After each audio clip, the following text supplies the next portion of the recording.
I spent 100 million to buy the amulet, but it ended up costing my own brother his life. Chun Yun stared at me with gritted teeth, her eyes full of resentment. I smiled coldly, shook the jade pendant in my hand, and whispered, "Is it fate? Is it a debt? Or retribution? Chun Yun, haven't you seen it clearly yet?" "William, how could you do this to me?" Oscar roared angrily, trying to snatch his amulet back. However, I just smiled contemptuously and threw the jade pendant to Chun Yun. "Take it.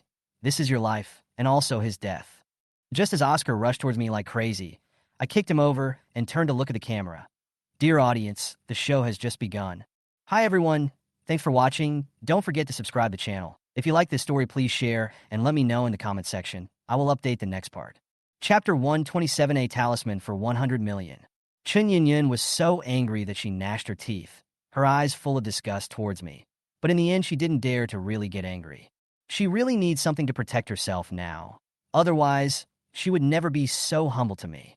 "William, I misunderstood you just now. I'm going to apologize to you, okay? I just care about you." Hearing her hypocritical tone, I couldn't help but sneer. "Chun Yun, don't try to be so rude. I won't sell you my amulet." I changed the subject and glanced at her coldly. "If you have time to act with me, why not ask your brother? His jade pendant is a good thing." Upon hearing this, Chun Yun turned her head to look at Oscar with a suspicious look, while the latter pretended to be innocent.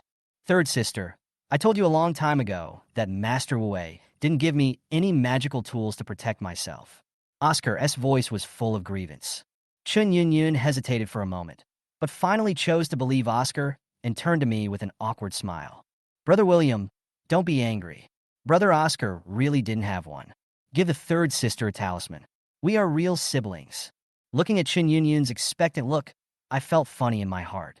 This woman is really good at acting. "Chun Yun, do you really want it?" I asked her lazily, deliberately dragging out the ending tone. She nodded excitedly. Yes, third sister really needs it, please." I raised the corners of my lips and smiled meaningfully. "Okay, one amulet, 100 million, cash transaction." 100 million?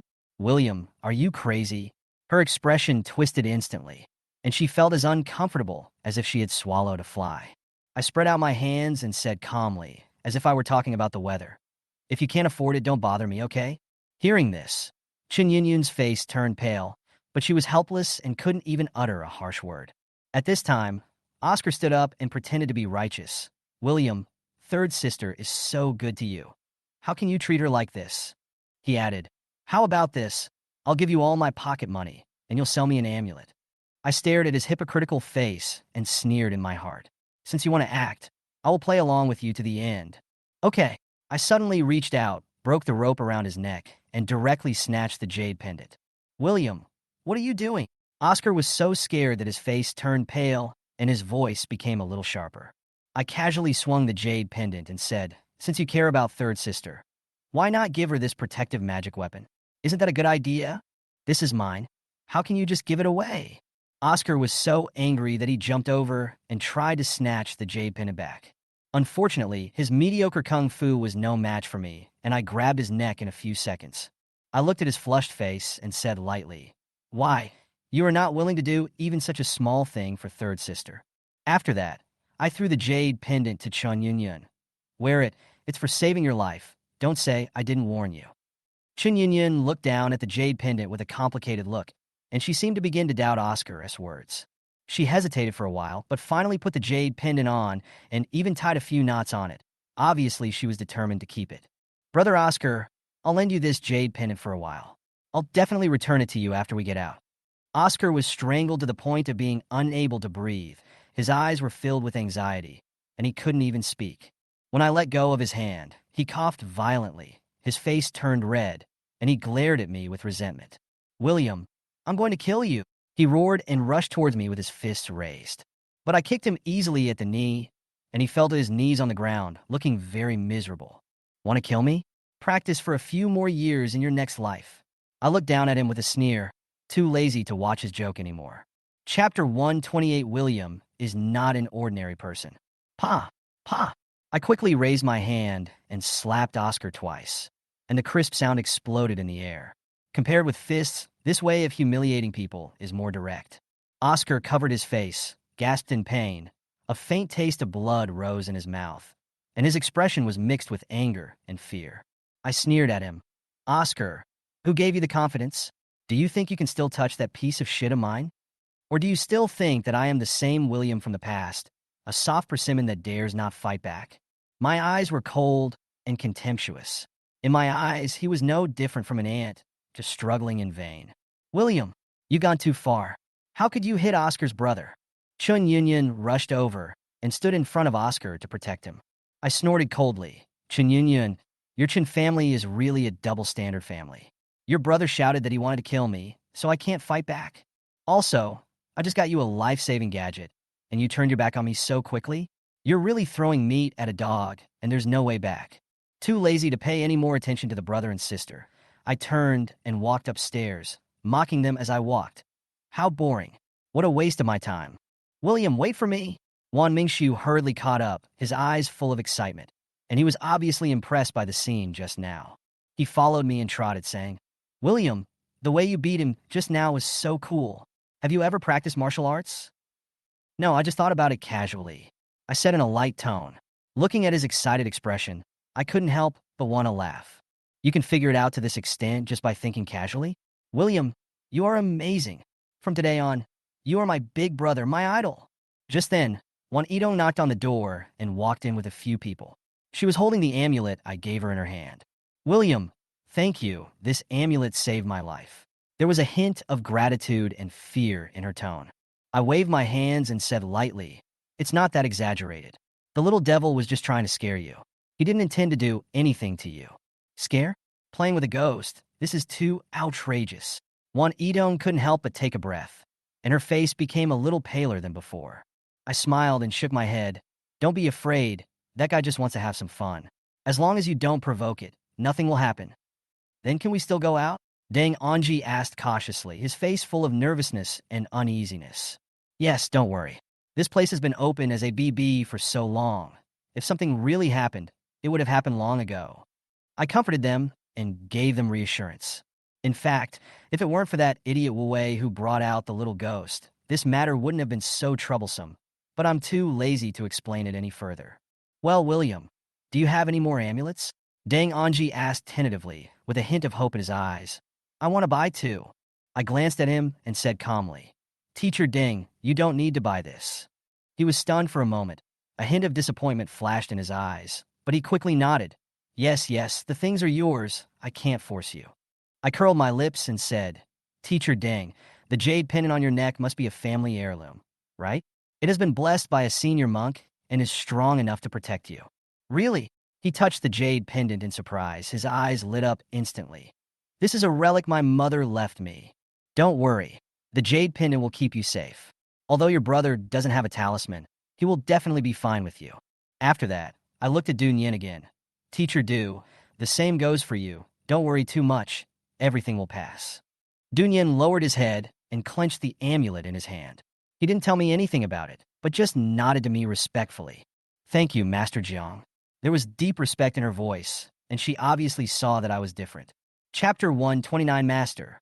William said you are a fool. Wu Wei, who was lying on the ground, finally moved.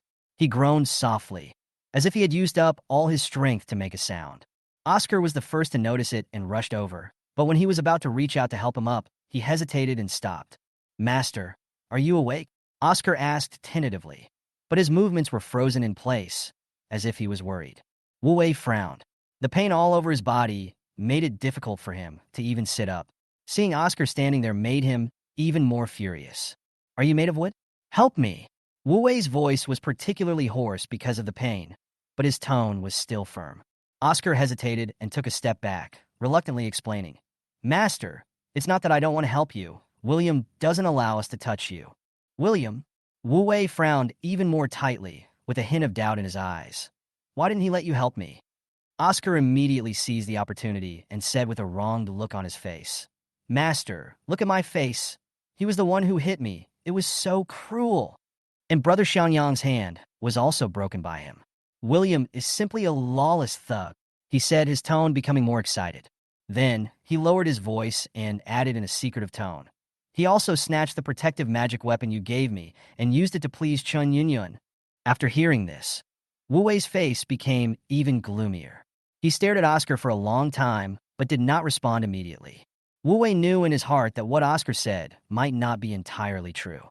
He had long seen through the man's stupidity and selfishness. But at this moment, he and Oscar were in the same boat, and William was their common enemy, so there was no need for him to expose him. Go to my room and bring the cloth bag on the bed. Wu Wei finally spoke, his tone revealing fatigue and impatience. Oscar nodded quickly as if he had been pardoned. He quickly took the cloth bag back and placed it next to Wu Wei.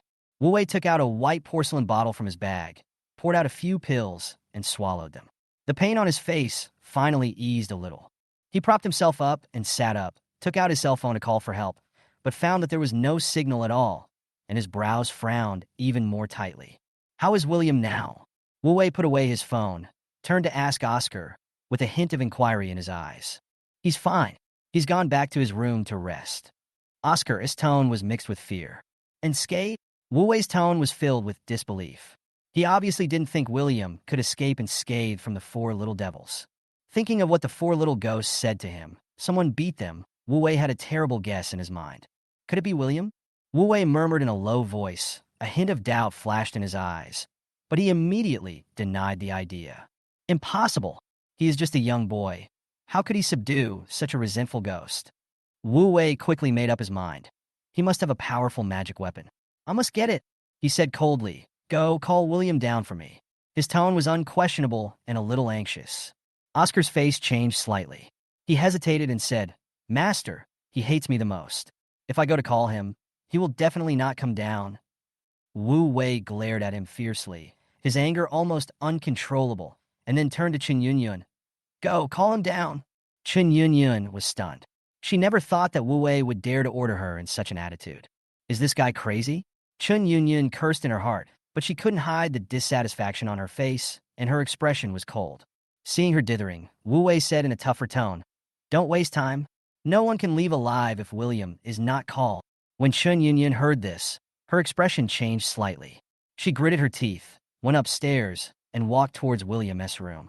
When she opened the door, she found Wan Yidong sleeping soundly on the bed, and everyone else also looked relaxed and not nervous at all. She felt a strong sense of indignation in her heart. The amulet was given to an outsider, but not given to my own sister. Damn it. William, the master has woken up and asked you to go see him. Chen Yunyun spoke while suppressing her anger, but her tone was full of impatience. Let him come to see me himself. I didn't even raise my head, and my tone was so cold as if I was talking about something unimportant. After hearing this, Chen Yunyun sneered, turned around and walked to the corridor and shouted downstairs. Master, William said you are a fool, and you are not worthy for him to see you.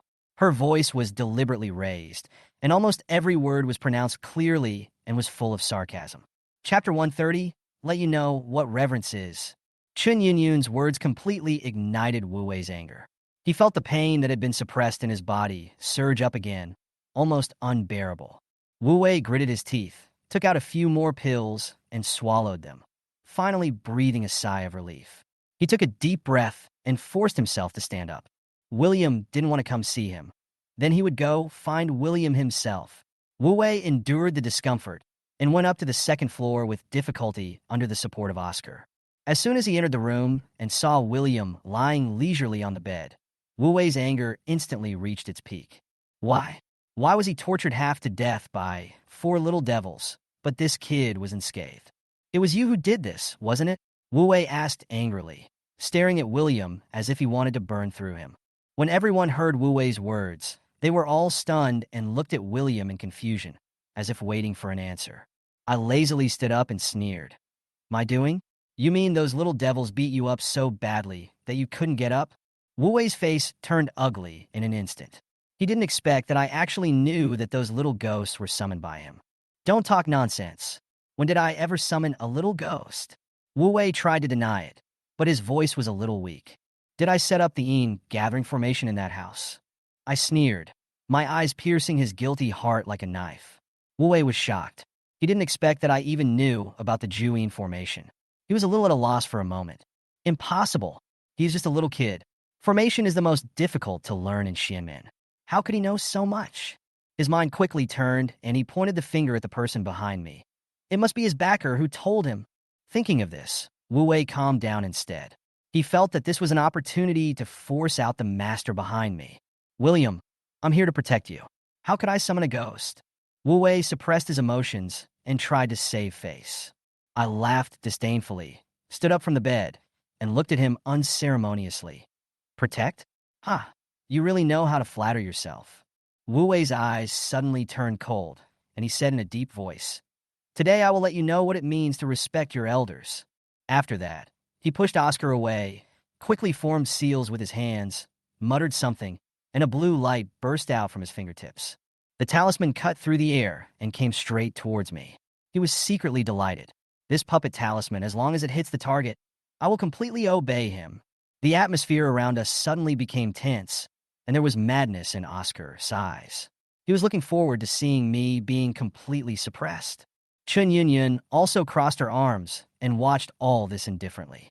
She hoped that Wu Wei would give me a severe lesson and make me lose face. However, the next second, something happened that stunned everyone. I waved my hand casually, and the talisman disappeared in an instant. Wu Wei's face turned pale in an instant, and he murmured in horror, This is impossible. This is my signature skill. Does he really understand metaphysics? Alarm bells rang in Wu Wei's mind. He felt a little scared and realized that he might have hit a wall. I looked at him trembling, sneered, and kicked him in the abdomen mercilessly. Bang! Wu Wei flew out of the room, fell heavily on the corridor, and spat out a mouthful of black blood with a ghostly smell. That's all? I sneered. You still want to play with me? You don't know your own limitations. Wu Wei felt as if his internal organs were about to be shattered. He moved backwards in horror until his retreat was blocked by a railing. What? What do you want to do? His voice trembled, and his eyes were full of despair. I stepped on his chest and said in a voice as cold as ice, Who set up the gathering formation? Who summoned those little ghosts? Wu Wei's face flushed red, and he panted and whispered, I did it. Why did you summon them? I continued to ask, pressing hard with my feet until he broke out in a cold sweat. I just want to cause you some trouble. I don't want to hurt you. Wu Wei's voice was weak and full of guilt. Hearing this, I sneered. You're pretending well. Did you teach Oscar all that lousy feng shui knowledge? Wu Wei's eyes flickered, but he didn't dare to answer. It was obvious that he was touched in a sore spot. I pressed harder with my foot, and he screamed in pain. Suddenly, I sensed a strange magnetic field fluctuation and noticed that his fingers hidden under his clothes were secretly making hand gestures. Oh, still want to play tricks? I sneered in my heart. Sure enough, thick black air began to emerge from the door of the room at the end of the second floor.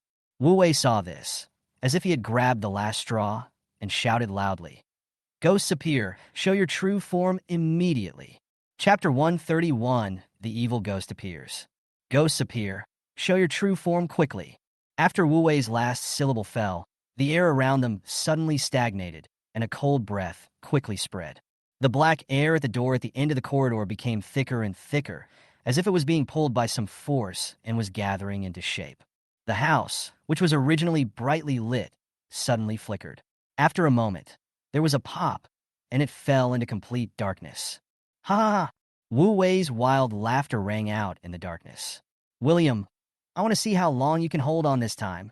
He raised his hand and smeared the blood on his palm on his trouser leg, as if completing some kind of ritual. I looked at him coldly and sneered. Wu Wei, do you think there is only one little ghost in this house? Wu Wei's laughter stopped abruptly, and his expression suddenly froze. What do you mean by that? I was too lazy to explain, so I grabbed Wu Wei by the collar and dragged him to the end of the room, shrouded in black air. Want to know? Go in and take a look yourself. After saying that, I casually threw Wu Wei into the thick black fog. Mom, it's him. It was this bad Taoist priest who caused Lele to be beaten. A childish voice sounded in the black fog. Mom, he lied to Lele and hit Lele's butt. Lele doesn't want him. Kill him. The voice was childish but sinister. Wu Wei was shrouded in black fog, and everything in front of him was dark. He could only hear the complaints of these little ghosts, and cold sweat broke out on his body. Before he could open his mouth to explain, the figure of a woman in a red dress gradually emerged from the depths of the black fog.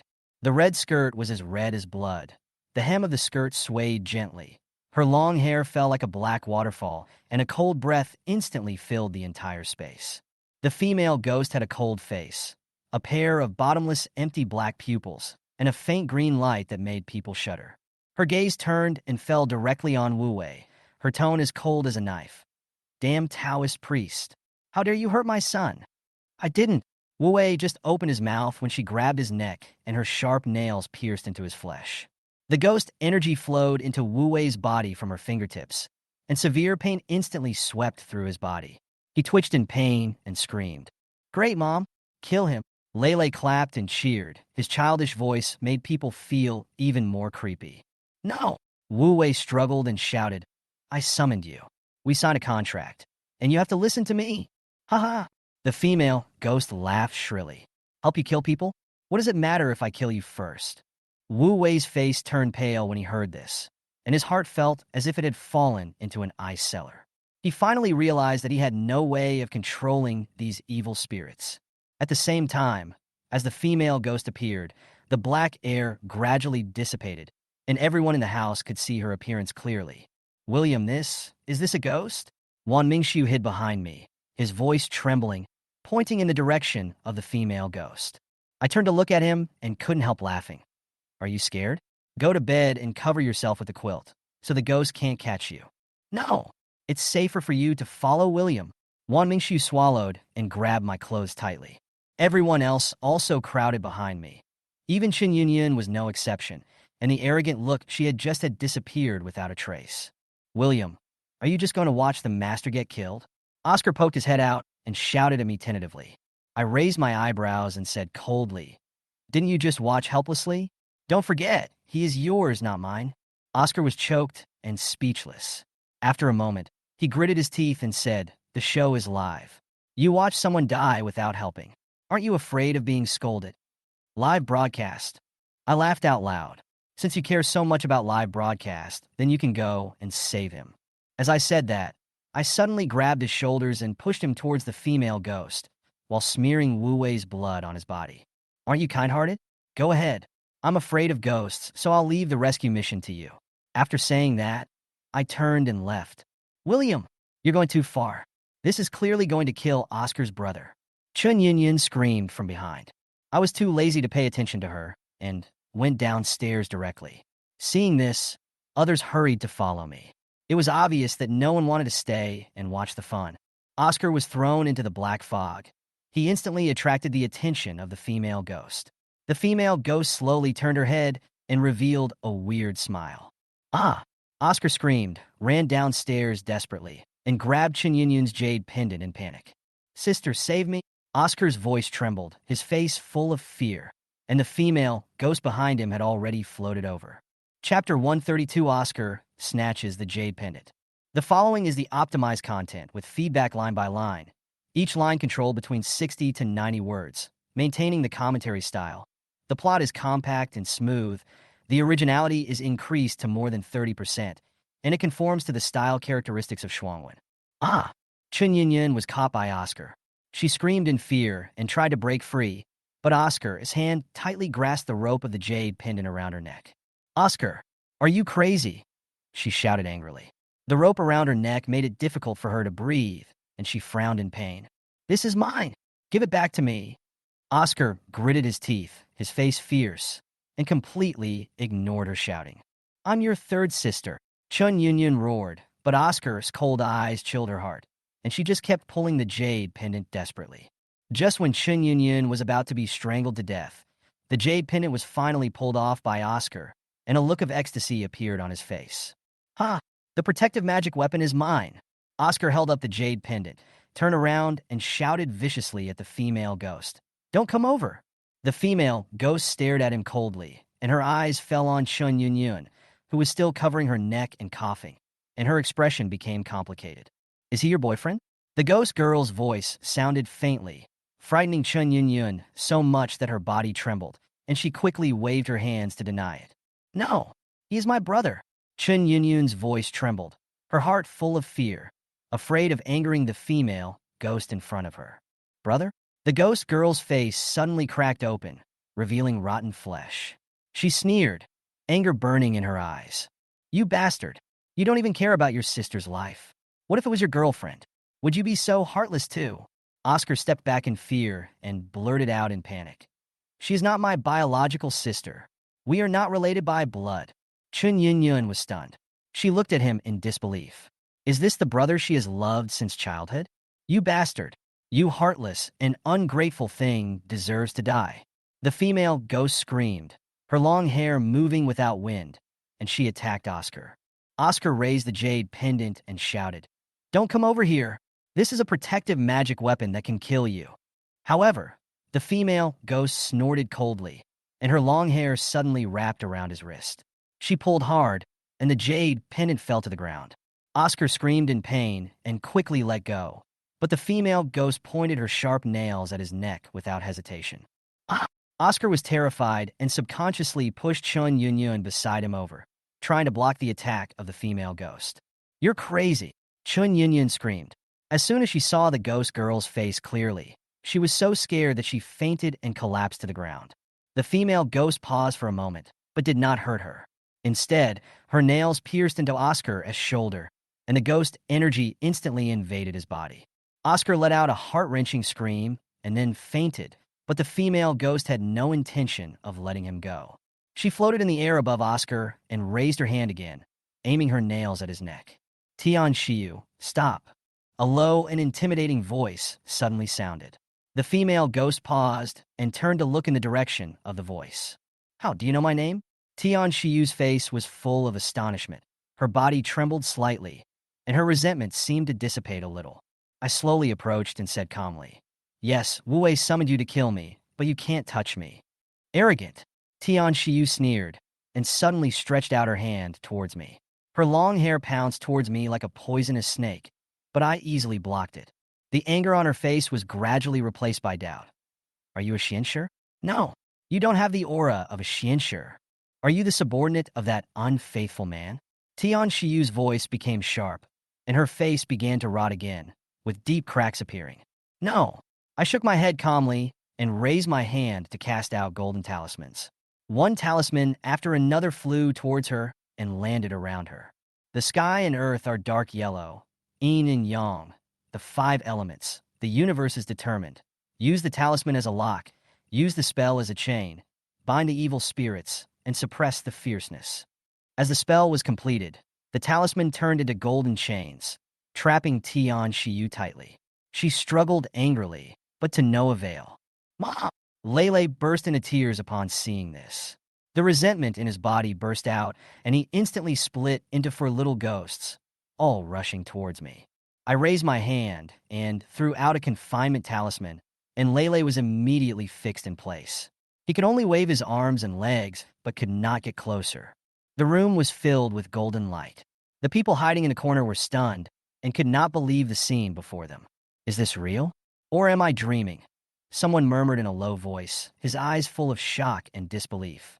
I walked up to Tian Shiyu and said calmly, "He won't let me kill you and your son, so don't hurt anyone else." Tian Shiyu was stunned. She stared at me with a complicated expression, her lips trembling. She was obviously a little shaken, but still unwilling to give in. Chapter 133, Old House Stories. "I'm not the helper Su Liangkai found," I said coldly. "Don't try to fool me. If you were not sent by that unfaithful man, how could you know my name and guess who the unfaithful man I am talking about is?" Tian Shiyu's voice stabbed like a sharp blade, making people feel irritated. She interrupted me angrily, without waiting for me to explain. I frowned and said coldly, "Tian Shiyu, I pity your misfortune and don't want you and your child to die. But if you continue to be so presumptuous, I will show you the true methods of the Heavenly Master." Tian Shiyu was silent for a moment. Although she had been trapped in the house for 20 years, many mysterious masters had broken in. However, she was full of resentment, and those so-called exorcists were frightened and fled in panic when they saw her. However, this time, she felt something truly different. I easily suppressed her with my casual moves, and she felt a little scared. "Okay, change your face back," I said calmly, but my eyes didn't want to linger on her corrupt face for too long. Tian Shiyu lowered her head and said nothing, but she eventually put away her anger. Her face gradually returned to normal, and her rotten muscles became smooth again. "Very good," I nodded.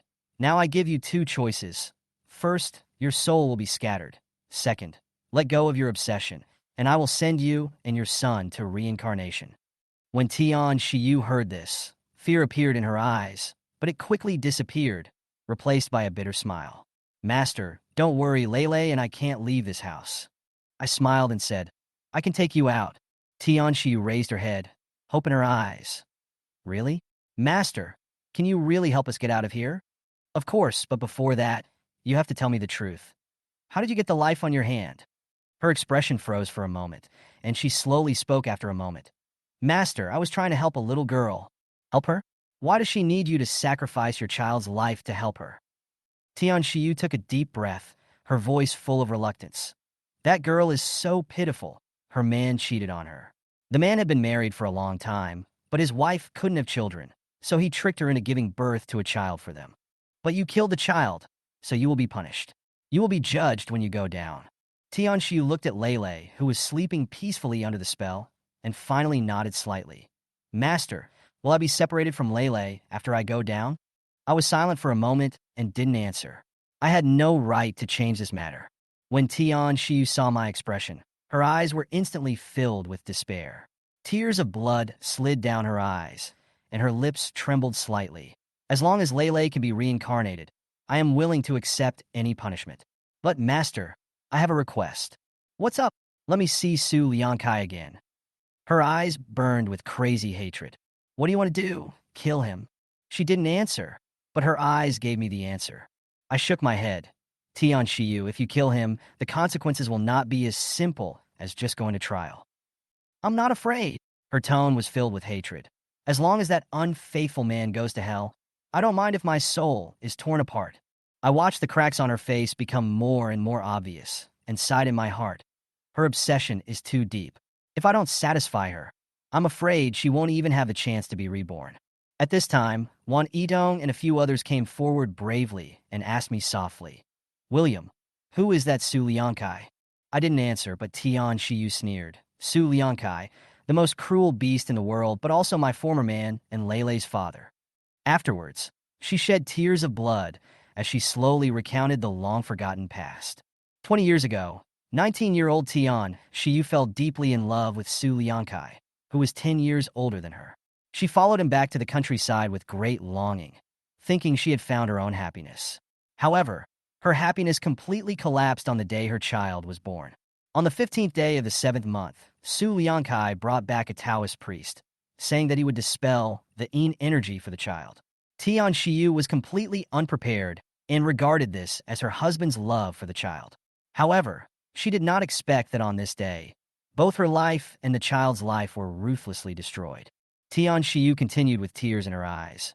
Master, I want to make that unfaithful man pay the price with my own hands, even if it means sacrificing everything I have left. Chapter 130, For I'll Take You Out and End Your Obsession. This was the first time Su Liankai got angry with me. At that moment, I was stunned. Tears welled up unconsciously, but he did not comfort me anymore. He just hurried away to find the so-called master. That night, my stomach finally started to move, so I hurriedly asked him to find a village midwife. However, he flatly refused and planned to deliver my baby himself. A man with no experience actually wanted to deliver a baby? His behavior made me completely panic, but there was nothing I could do to stop him. Su Liangsai's clumsiness and indifference turned the delivery into a nightmare. He ignored my pleas, insisted on waiting for the right time, and finally cut open my abdomen with a knife.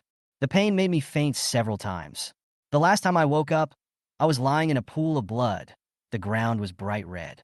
I wanted to hug my child, but found that he was not around. In my weakness, I heard whispers outside the door.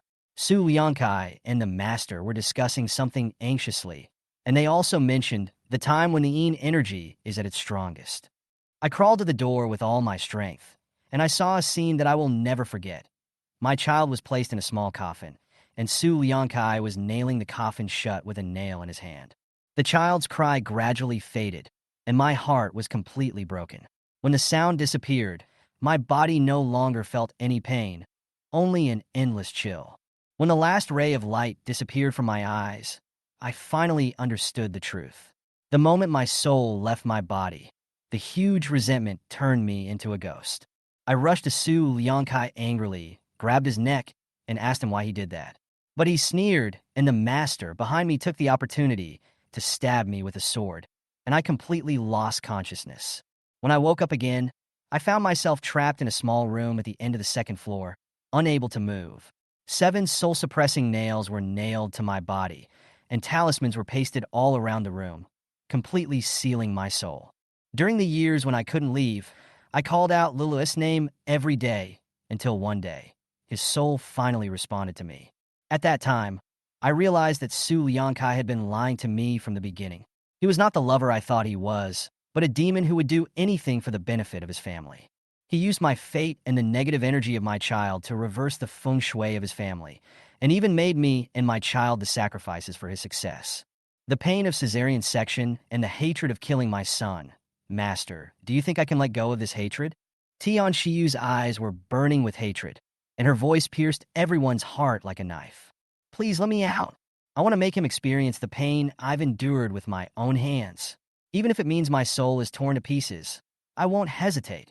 Her screams plunged the entire house into a dead silence, and even the air seemed to freeze. Her friends around her, even those men who always spoke tough, had tears in their eyes. William, please help her. She is really pitiful. Wan Mingxiu spoke, and everyone nodded and looked at me with hope. I sighed and raised my hand to untie Tian Shiyu's shackles. She was free, but she immediately knelt down in front of me. Get up, I said calmly. In fact, after hearing her story, I had already made up my mind.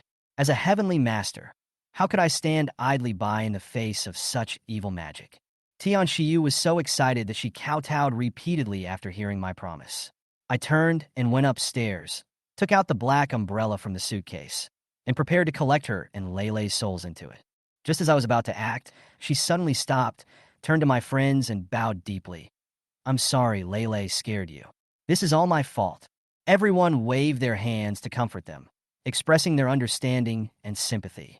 Tian Shiyu took back the ghostly aura from them, picked up Lele, and quietly walked into the black umbrella. The moment the umbrella was closed, the room suddenly became brighter. The sun shone down, and the night haze completely dissipated. Chen Yunyun, her brother and sister, and Wu Wei on the ground also woke up.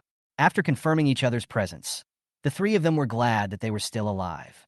However, Chen Yunyun raised her hand and slapped Oscar hard. Chapter 135. Oscar, Chen Yunyun, and her brother break up. Oscar was beaten so hard that he looked at Chen Yunyun blankly. Third sister, what's wrong with you? Don't call me third sister. Chen Yunyun's eyes were burning with anger, and she gritted her teeth and said, From now on, I don't have a brother like you. At this moment, the brother-sister relationship of more than 10 years seemed to vanish into thin air. A chilly atmosphere filled the air. I raised my eyebrows, watching this sudden breakup between brother and sister. I felt a little surprised, but more of a cold bystander.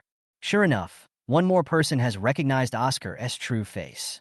I'm curious if the list will continue to grow. Just when the atmosphere in the house was extremely depressing, a hurried shout suddenly came from outside. Oscar, Tong Tong, are you in there? Open the door quickly. The sounds were continuous, even mixed with some anxious knocks on the door. Deng Anji suddenly remembered something and ran over to open the door. As soon as the door opened, the program staff and the guest families rushed in. It was obvious that the live broadcast accident last night had become a big deal. I stood aside and watched these people run towards their loved ones, and I, of course, was alone. Dora hugged Oscar and burst into tears. The scene felt ironic to me, so I simply turned around and went upstairs, not wanting to watch it anymore. Oscar, what's wrong with you? Suddenly, Dora screamed, attracting everyone's attention. I turned around and saw Oscar trembling all over. His face was pale, and his lips were purple. It was obvious that something was wrong. Look at him, Dora shouted anxiously. He's shaking all the time. Honey, come and have a look. David touched Oscar's forehead and his expression changed instantly. Why is it so cold? What happened last night? He suddenly turned to Chen Yunyun and asked. Chen Yunyun hesitated for a moment and whispered, maybe he was injured by a ghost. Nonsense. David denied it outright. He didn't believe in ghosts or gods at all. However, Dora pointed the finger directly at me. Is it William? Did he bully Oscar again? Go call him out. When she said this, Wan Idong and the others were stunned. I sneered and didn't bother to pay attention to her brainless words. At this time, Wu Wei came over, his face pale, but he still maintained his dignity. Let me see, Wu Wei said lightly. Dora asked unhappily. Who are you? Wu Wei didn't even look at her, and Director Su quickly explained. This is a master invited by the program team. Please let him take a look. Wu Wei walked up to Oscar and lifted his shoulders. In the eyes of ordinary people, there was nothing there, but in his eyes, he could clearly see 4 deep holes with black gas coming out. Ghostly energy has invaded my body, Wu Wei murmured, his brows furrowed. It was obvious that the matter was not simple. Where is the jade pendant I gave you? Wu Wei asked. It fell, Oscar replied weakly. Director Su picked up the jade pendant from the ground and handed it to Wu Wei. Wu Wei stuffed the jade pendant back into Oscar's hand. Hold it well. The moment he got the jade pendant, Oscar felt a warm current flowing into his body, and the pain was slightly relieved. Wu Wei took out a small porcelain bottle and wanted to give it all to Oscar, but thinking of his usual selfish behavior, he only poured 2 pills and handed them to David. Give him something to eat. What is this? Are there any side effects? What kind of doctor are you? Dora asked sharply. Wu Wei snorted coldly. If you don't trust it, don't eat it. Don't waste my time. After that, he turned and left. Dad, please let the master come back soon. I'm in so much pain. Oscar grabbed David and begged, his eyes full of despair. If your son dies, it's all your fault. David pointed at Dora and cursed, his face full of anger but helpless. I leaned against the stairs, watching all this with a cold eye, without any ripples in my heart. Perhaps this was the fate that their family deserved. Oscar suddenly turned his eyes to me. He seemed to have thought of something and struggled to whisper to Dora. Mom, go ask William for help. He has a way to save me. Go ask him now. Chapter 136. Chen Yunyun is completely heartbroken. Since childhood, Oscar has always been Dora's treasure. She would cry if he had just a scratch on his hand, let alone his current state of weakness and cold sweat. Okay, don't be afraid, son. Mom will go find William right away. She held back her tears and looked around, but didn't see me. Her eyes then turned to Chen Yunyun. Why are you still standing there? Can't you see your brother is in so much pain? Go and get William, she roared, her voice full of blame and anxiety. Chen Yunyun was stunned by the roar. She bit her lip and her eyes gradually turned red. From the time Dora came in until now, she had never cared about her once. Chen Yunyun felt a pang of pain in her heart, thinking about all the efforts and sacrifices she had made since she was a child. But in the end, in this family, she was just a neglected shadow. What do you want to do? Do you want to watch your brother die? Seeing that Chen Yunyun did not respond, Dora raised her voice in frustration. Yes, I just want to see him die. Chen Yunyun finally broke down and cried. Didn't he want me to die before? Why should I save him? She kept crying and said hysterically. Why did William save him? Why should he? Don't dream. William doesn't even care about me, his sister. So how can he care about him? These words stunned everyone present. Dora's face turned pale. She had never expected Chen Yunyun to explode in public and curse Oscar. You unfilial daughter. She lost her mind in anger and slapped Chen Yunyun. The crisp sound of the slap echoed in the hall. Chen Yunyun covered her face, her eyes full of disbelief. Mom, you hit me? Yes, I will beat you. You actually disobeyed me in public, said I was unworthy of being a mother, and cursed your brother to death. Dora gritted her teeth, her face full of anger. This slap and those biased words completely chilled Chen Yunyun's heart. She stood up, wiped the tears from her face, and sneered. Mom, you are not our mother at all. You are just Oscar's good mother. Her voice was not loud, but it was like a heavy hammer, hitting Dora and David's hearts. I used to think that you were ignorant because the eldest sister and the 7th sister distanced themselves from you, but now I understand. There is no place for us in this family. Dora was so angry that she couldn't speak and could only stare at Chen Yunyun. At this time, David just walked in and saw this scene. He immediately frowned and asked, What's going on? Your daughter is unfilial. Dora pointed at Chen Yunyun. She just cursed Oscar to death. She also said that I am not worthy of being a mother. David was stunned. His eyes fell on Chen Yunyun's red and swollen face, and he immediately understood something. He suppressed his anger and coaxed softly. Yunyun, your mother is just too nervous. Don't take it to heart. Dad, Chen Yunyun said coldly, if only one person can stay in this family, would you choose Oscar or me? David's face froze instantly. He didn't expect the question would hit him so hard that he was speechless. At this time, Oscar said weakly. Third sister, don't be like this anymore. Mom and Dad are already sad enough. I'm leaving. As he spoke, he staggered to his feet and pretended to leave. Son, don't go.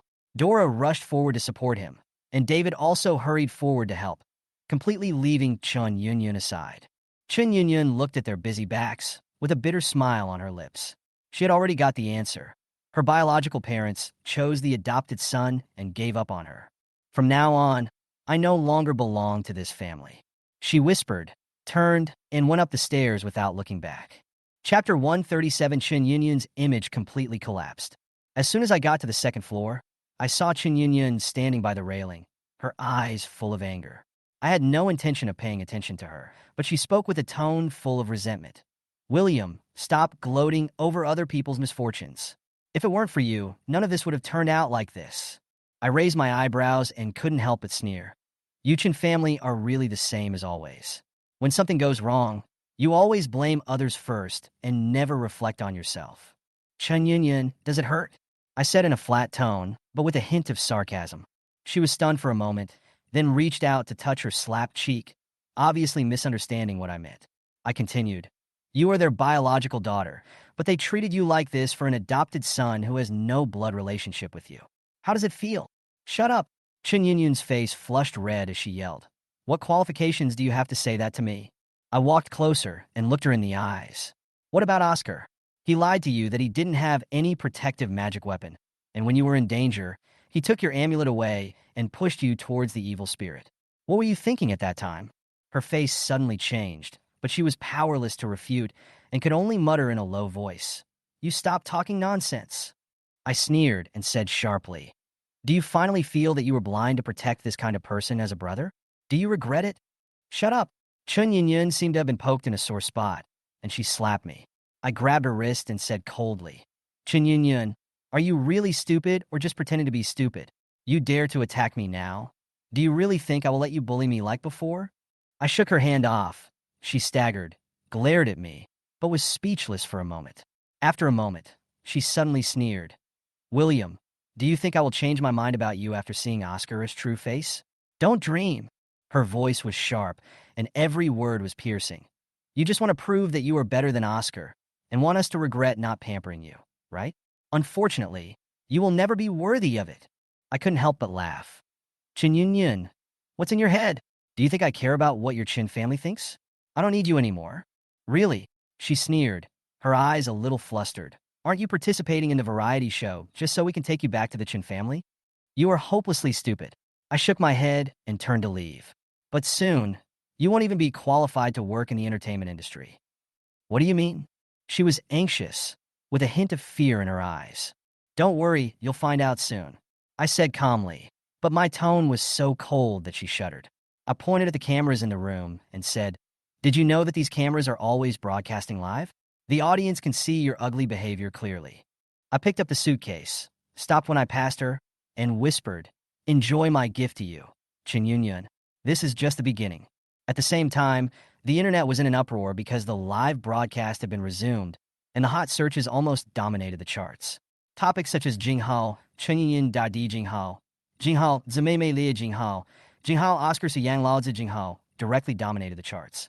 But what really ignited public opinion was a video that was subsequently circulated by marketing accounts. The content of the video stunned netizens, and Chun Yunyun's image as a rich lady collapsed instantly. In the first half of the video, she accused me of selling fake amulets, then snatched Oscar's magic weapon, and even forced me to ask the master for help.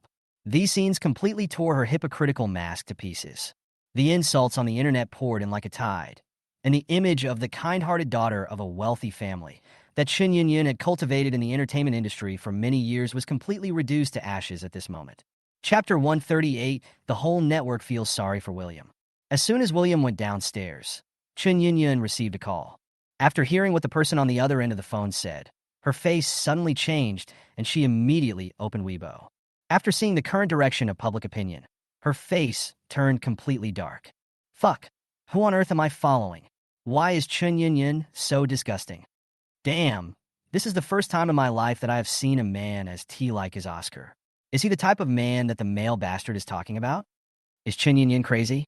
She plays all kinds of tricks on her biological brother and calls her adopted brother Oscar's brother all the time, which is disgusting. Oscar was pretending to talk about feng shui knowledge, and she looked at him with admiration.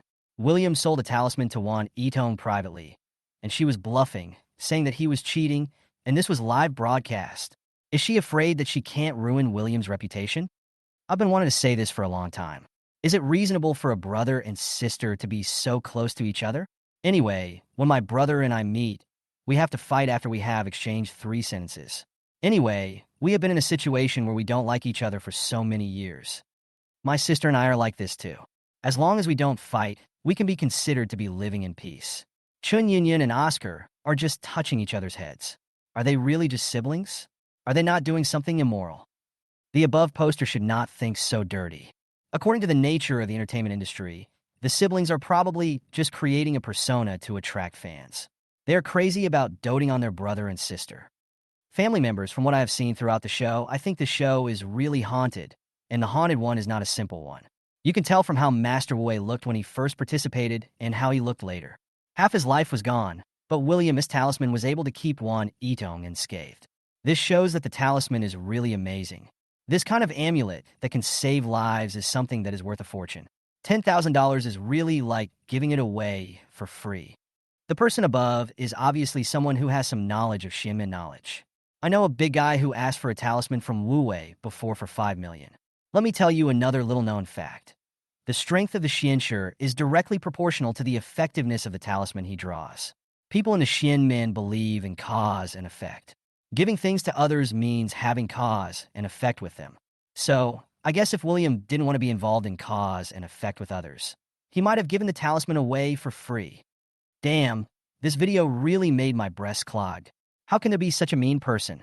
She disliked William so much before and even tried to incite netizens to bully him. As soon as she heard that William's talisman worked, she started to say, "Brother William, I am your biological sister." Yes, that's right, Chun Yunyan, I'm talking about you. Fortunately, William is sober and doesn't recognize you as his sister. Chun Yunyan is such a jerk.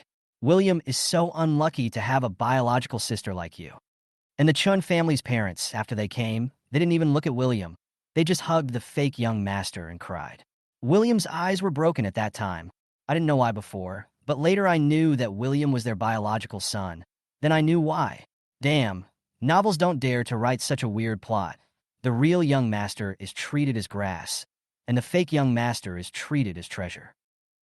Chun Yunyan had already lost count of how many times she had swiped her fingers, but no matter how she scrolled down, the screen was filled with insults against her and the Chun family. Occasionally, her die-hard fans would speak up for her, but they would soon be attacked by others. In the end, there was almost no one to defend her.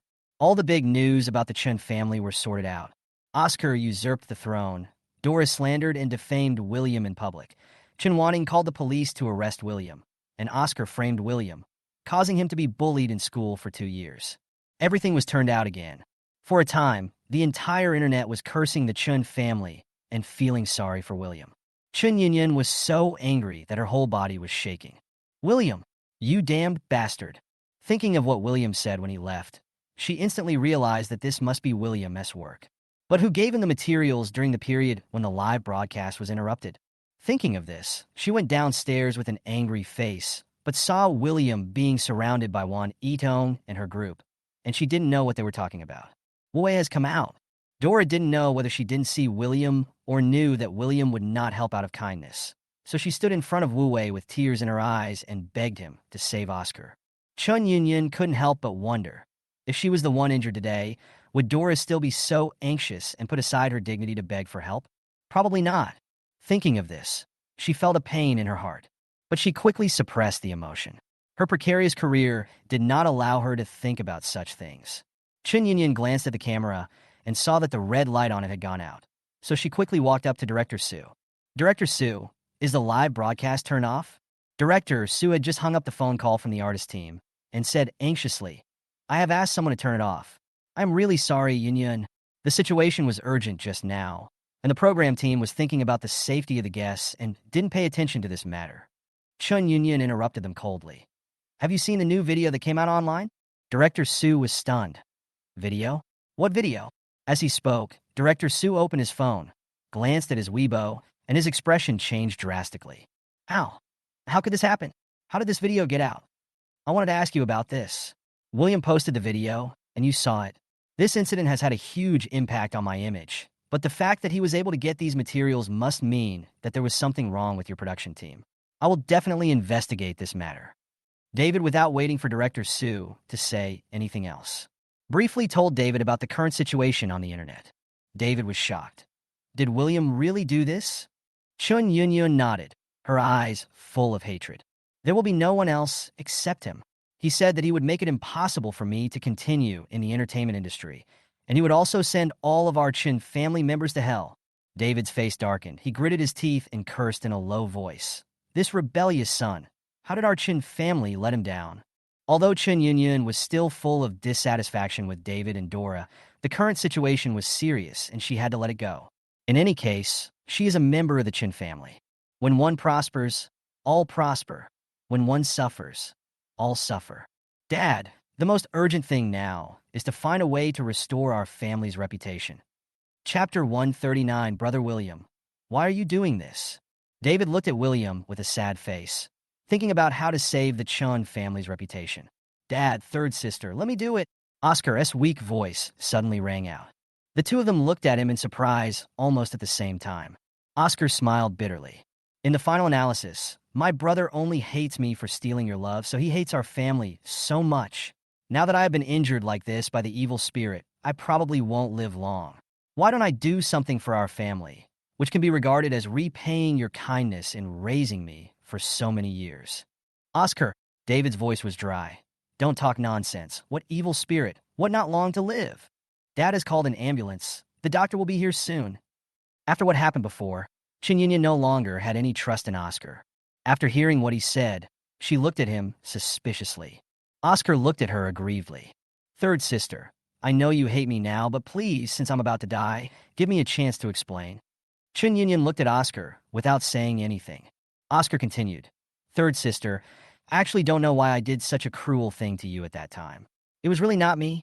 If I had any sense, I would not hurt you like this. I know you won't believe me no matter what I say now, but I still want to tell you my true thoughts. In this life, I am really happy to be your brother. At this point, Oscar seemed to be unable to hold on and shook violently. David quickly reached out to support him, and Chin Yunyun also subconsciously reached out her hand. But in the end, she withdrew her hand and did not help Oscar. At first, she was really moved by what Oscar said, but soon she thought again. Although Oscar explained in his words that his actions after meeting the evil spirit were affected by an unknown force, causing him to become another person and not knowing what he was doing. But Oscar disappointed her in more ways than just this. He clearly had a protective device, but he had been lying to her from the very beginning. This matter cannot be explained simply by saying that I don't know what I am doing. But what is more important right now is her acting career. If Oscar can help her get through this crisis, she doesn't mind enduring it for a while longer. Oscar is the most suitable person to do this now. After all, Oscar looks like a dying man now, a real weakling. The public often sympathizes with the weak. Oscar looked at Chun Yunyun as she took her hand back, a hint of anger flashing in his eyes. As expected, feelings without blood ties are so fragile that a little thing can wear them all out. But he didn't care too much, as he was mainly speaking to David and his wife. Given Chun Yunyun's current attitude towards him, she will tell them everything sooner or later. He had to give them an explanation before that. This way, he won't be kicked out. Dad, third sister, I'm going to go over and ask my brother to let our family go. As he spoke, he looked at Chun Yunyun. Third sister, do you have anything to tell me? Chun Yunyun thought for a moment, then leaned close to Oscar, seer, and said something. Okay, I understand. Oscar nodded, but he sneered in his heart. This Chun Yunyun is truly a member of the Chun family, just as selfish, cruel, and ruthless. Oscar reminded the two again, asking them to keep an eye on Dora to prevent her from acting impulsively. Brother William. Oscar walked up to William with unsteady steps. William was saying goodbye to Wan Yidong and her brother. He raised his eyebrows when he saw him coming. Oscar's eyes were red, and he said angrily, Why did you do this? How have your parents and sisters wronged you? Why do you have to destroy the Chun family? Oscar's voice was neither loud nor soft, but enough for everyone in the room to hear what he was saying. The surroundings suddenly fell silent, and everyone looked over. William still didn't say anything, but out of the corner of his eye he saw a few people holding up their phones and filming not far away. Among these people, two are Director Sue's confidants. One is Chun Yunyun's staff member. He immediately understood that the Chun family might have seen the online public opinion and were looking for an opportunity to clear their name. Oscar, with a half smile, then asked, "Wan Mingxiu, did you bring your cell phone?" "I've brought it." Wan Mingxiu quickly took out his cell phone. "Let's start a live broadcast." Oscar heard this and looked at the smile on William's face that seemed to see through everything and felt a little flustered. But now that things have come to this, he has no other choice but to go ahead with the plan. Even if he couldn't turn the tide, he had to at least make sure he wasn't kicked out of the Chin family. "Brother," Oscar deliberately called him the way he hated the most, trying to anger him and disrupt his composure. "Why did you post this audio online to smear Third Sister's reputation? How did Third Sister let you down? Don't you know that Third Sister brought you to the show specifically to ease the relationship between you and your family, so that you can go home and reunite our family?" Oscar looked at William with a sad face. Because he was worried that William would find out, he deliberately did not reveal the authenticity of the audio. William saw that Oscar was obviously waiting for his reaction and said sarcastically, "Then what? Oscar, whatever drama you want to play, just play it all at once." Chapter 140, The Chun Family Joins Forces to Counterattack. Oscar's face froze, and he cursed William in his heart for being such a jerk and not playing by the rules. I'm afraid the previous plan can no longer go on. He was silent for a moment, and a new plan came into his mind. He made up his mind and made a decision. "Brother, I know you hate being adopted by Mom and Dad and having your position replaced. But do you know how sad Mom was when you got lost? She cried every day and her body broke down. But do you know? From childhood to adulthood, Mom and Dad have always told me that my existence is just a substitute for you. They adopted me only because they asked a master to tell them that raising me can help them find you. After you came home, your parents and sisters were so happy. They waited for you for so many years, but after you came back, no matter what they did, you were not satisfied. I know that you just mind my existence.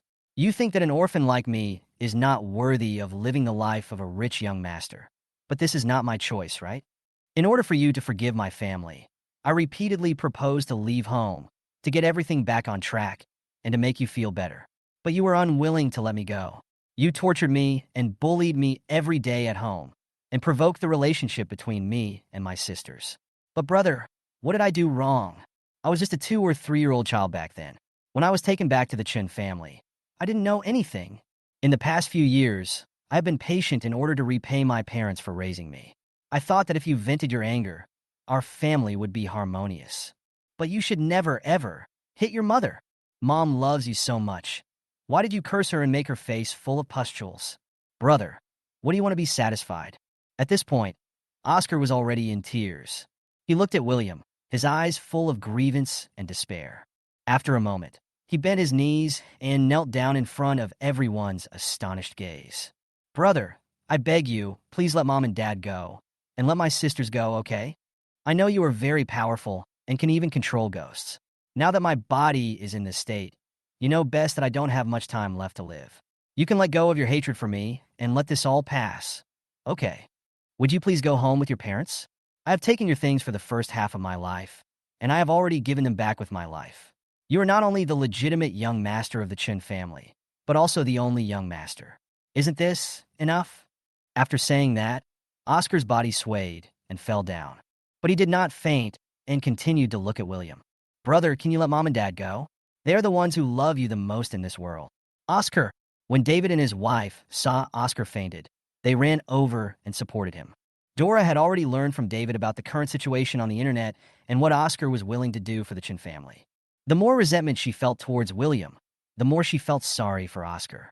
Dora thought of what David had told her and looked at William with tears in her eyes. "William, I'm sorry for you. It's all my fault. I shouldn't have taken you out and caused you to be abducted by human traffickers.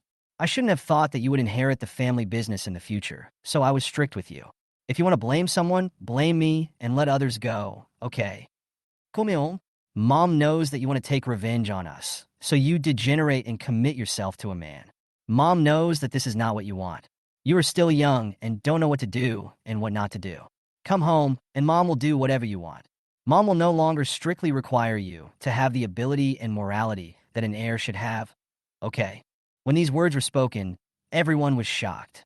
Originally, Oscar's words contained a lot of information.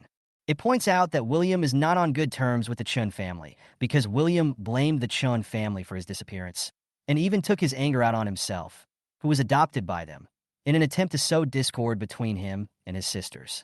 And the most important thing is that everyone now knows that William understands metaphysics. Not only did he drive the evil spirit to kill Oscar, but the most infuriating thing was that he actually used such terrible power on his biological mother, which was somewhat outrageous. William before are now somewhat shaken. And then, Dora's heartfelt cry made them completely change their sides. Because she was abducted, she hated her biological parents to the core, used metaphysical means to harm her biological mother, and even allowed herself to be kept by a man in order to take revenge on her biological parents' family. That's a bit too much.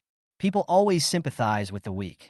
Oscar was now lying on the ground with a pale face, and Dora's face was covered with tears. As for William, he just stood there and looked down upon them. It is hard for most people watching the live broadcast on site and online not to sympathize with the Chin family. What shocked and interested the audience even more was the fact that a woman was kept by a man. This immediately ignited their enthusiasm. William is going too far, isn't he? He actually used such vicious means on his own biological mother. That's right. His family had 7 daughters before they had a son. You can imagine how much his family doted on him. No one wanted to see him being abducted by human traffickers. The Chin family finally found him and trained him as an heir, but he still holds a grudge against them. What an ungrateful person. It's so disgusting. She's so young, but she's actually being kept by a man just to get revenge on her biological parents. Bah, I felt sorry for him before. When the Chin family heard these discussions, they felt a little proud. It seems their plan was successful. Now at least people are not scolding them one-sidedly anymore. Very good. Now it's time to finish. Dora looked at William with a sad face. William, Mommy doesn't expect you to forgive Mommy right away. Mommy just hopes that you can give us, your family members who love you deeply, a chance to make amends to you. Can you come home with Mommy? As long as you are willing. Mommy is willing to kneel down and apologize to you. As she said that, Dora stood up, walked to William, closed her eyes, and 2 lines of tears rolled down. Then she opened her eyes and actually knelt down towards William. William's expression suddenly changed. Chapter 141, Have You Had Enough of Acting? William never thought that Dora, with her proud and domineering personality, would actually kneel down to him. Seeing Dora bending her knees, his pupils trembled, and he quickly stepped forward and grabbed her arm. He is not soft-hearted, but no matter how unwilling he was to admit it, Dora was his biological mother after all. When she knelt down, no matter what the truth was, in the eyes of the world, William would only be the man who forced his biological mother to kneel down to him. Dora's behavior is truly despicable. But William doesn't care about fame, which is an external thing. The real reason why he would stop her was that as a member of the Xianmen, if his biological mother knelt down to him, he would incur punishment from heaven. When Dora saw William coming over so anxiously to stop her, she knew that this trick was effective. She was happy in her heart, but her face still showed a look of great grief. William, you don't have to stop me. It's all my fault. As long as you are willing to go home with me, I can do anything. William's face had completely darkened at this moment. Dora, have you had enough of the drama? Dora was stunned when she heard this. Then she reacted quickly. William, you still won't forgive your mother? Just then, the sound of an ambulance was heard outside the door.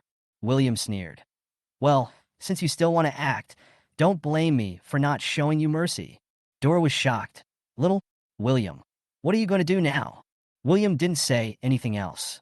For some reason, Dora felt uneasy under William's cold eyes and subconsciously turned her head to look at David. William also looked over and said loudly, Chairman Chun Yun, you two, one is the chairman of a listed group, and the other is a popular female star in the entertainment industry. Are you hiding behind and watching your wife and mother confuse right and wrong in order to save your precarious reputation? When the two heard this, their faces turned dark. Fortunately, at this time, several medical staff hurried in. Where is the patient? William smiled faintly and raised his hand to signal. Here. When the Chin family members heard this, their hearts skipped a beat. This kid is so enthusiastic. What does he want to do? William finally let Dora go. Your good adopted son is so sick. Why don't you let him see a doctor first? There was a trace of struggle in Dora's eyes. Looking at Oscar's pale face, she was really worried. At this time, medical staff were already walking over here, carrying a stretcher. The doctor looked around and saw Oscar's face was so ugly, so he hurried forward and asked, "Young man, what's wrong with you?" When Oscar fell down before, he had already pretended to be about to faint, and now he is still very strong with his eyes open. "Doctor, I feel pain all over my body and I'm cold." William smiled faintly. "Doctor, you have to take a good look at him. He said he won't live long. It would be a pity if he died at such a young age." After hearing this, the doctor couldn't help but frown. "What's going on with this young man? Why are you talking so harshly for no reason? Isn't this cursing the patient?" But he didn't say much, just turned around and checked Oscar. Originally, seeing Oscar in such a bad condition, he thought the patient's condition was very serious. But unexpectedly, after a series of examinations, the patient's indicators were completely normal. He couldn't help but ask again, "Young man, what kind of pain do you have? Is there any medical history or symptoms before?"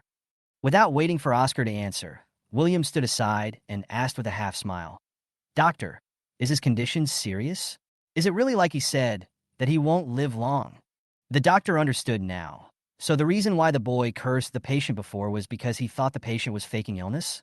Thinking of this, the doctor's face looked a little ugly. Oscar again. "Young man, can you still speak now? What's wrong with you?" Oscar looked at the mocking smile on William's face. What was there that he didn't understand?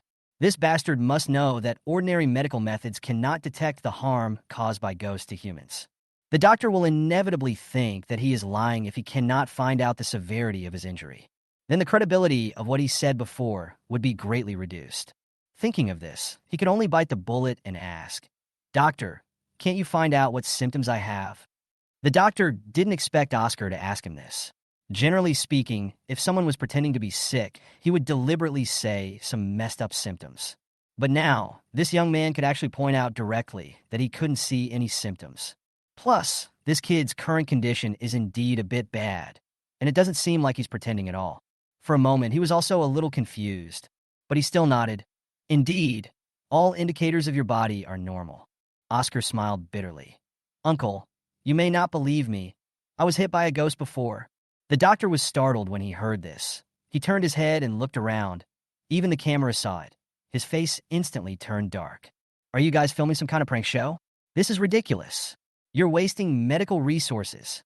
When Director Sue heard this, he quickly stepped forward to explain. "Doctor, this child really didn't lie. Although we were indeed filming a program before, we really encountered a ghost last night. A young nurse who came with the doctor had been watching the show last night and even ate some melon before coming. She had some understanding of the situation here and walked up to the doctor and said something in his ear." The doctor was stunned for a moment, and his expression relaxed a little. "In that case, you should go to the hospital for a comprehensive checkup." "Doctor, is his life in danger now?" William asked again, looking determined to get a clear answer. After thinking for a moment, the doctor said cautiously, "From a medical point of view, all his indicators are normal. Generally speaking, it will not affect his life's safety." Before Oscar could say anything, he heard William say, "Oscar, did you hear that? You won't die. Don't worry."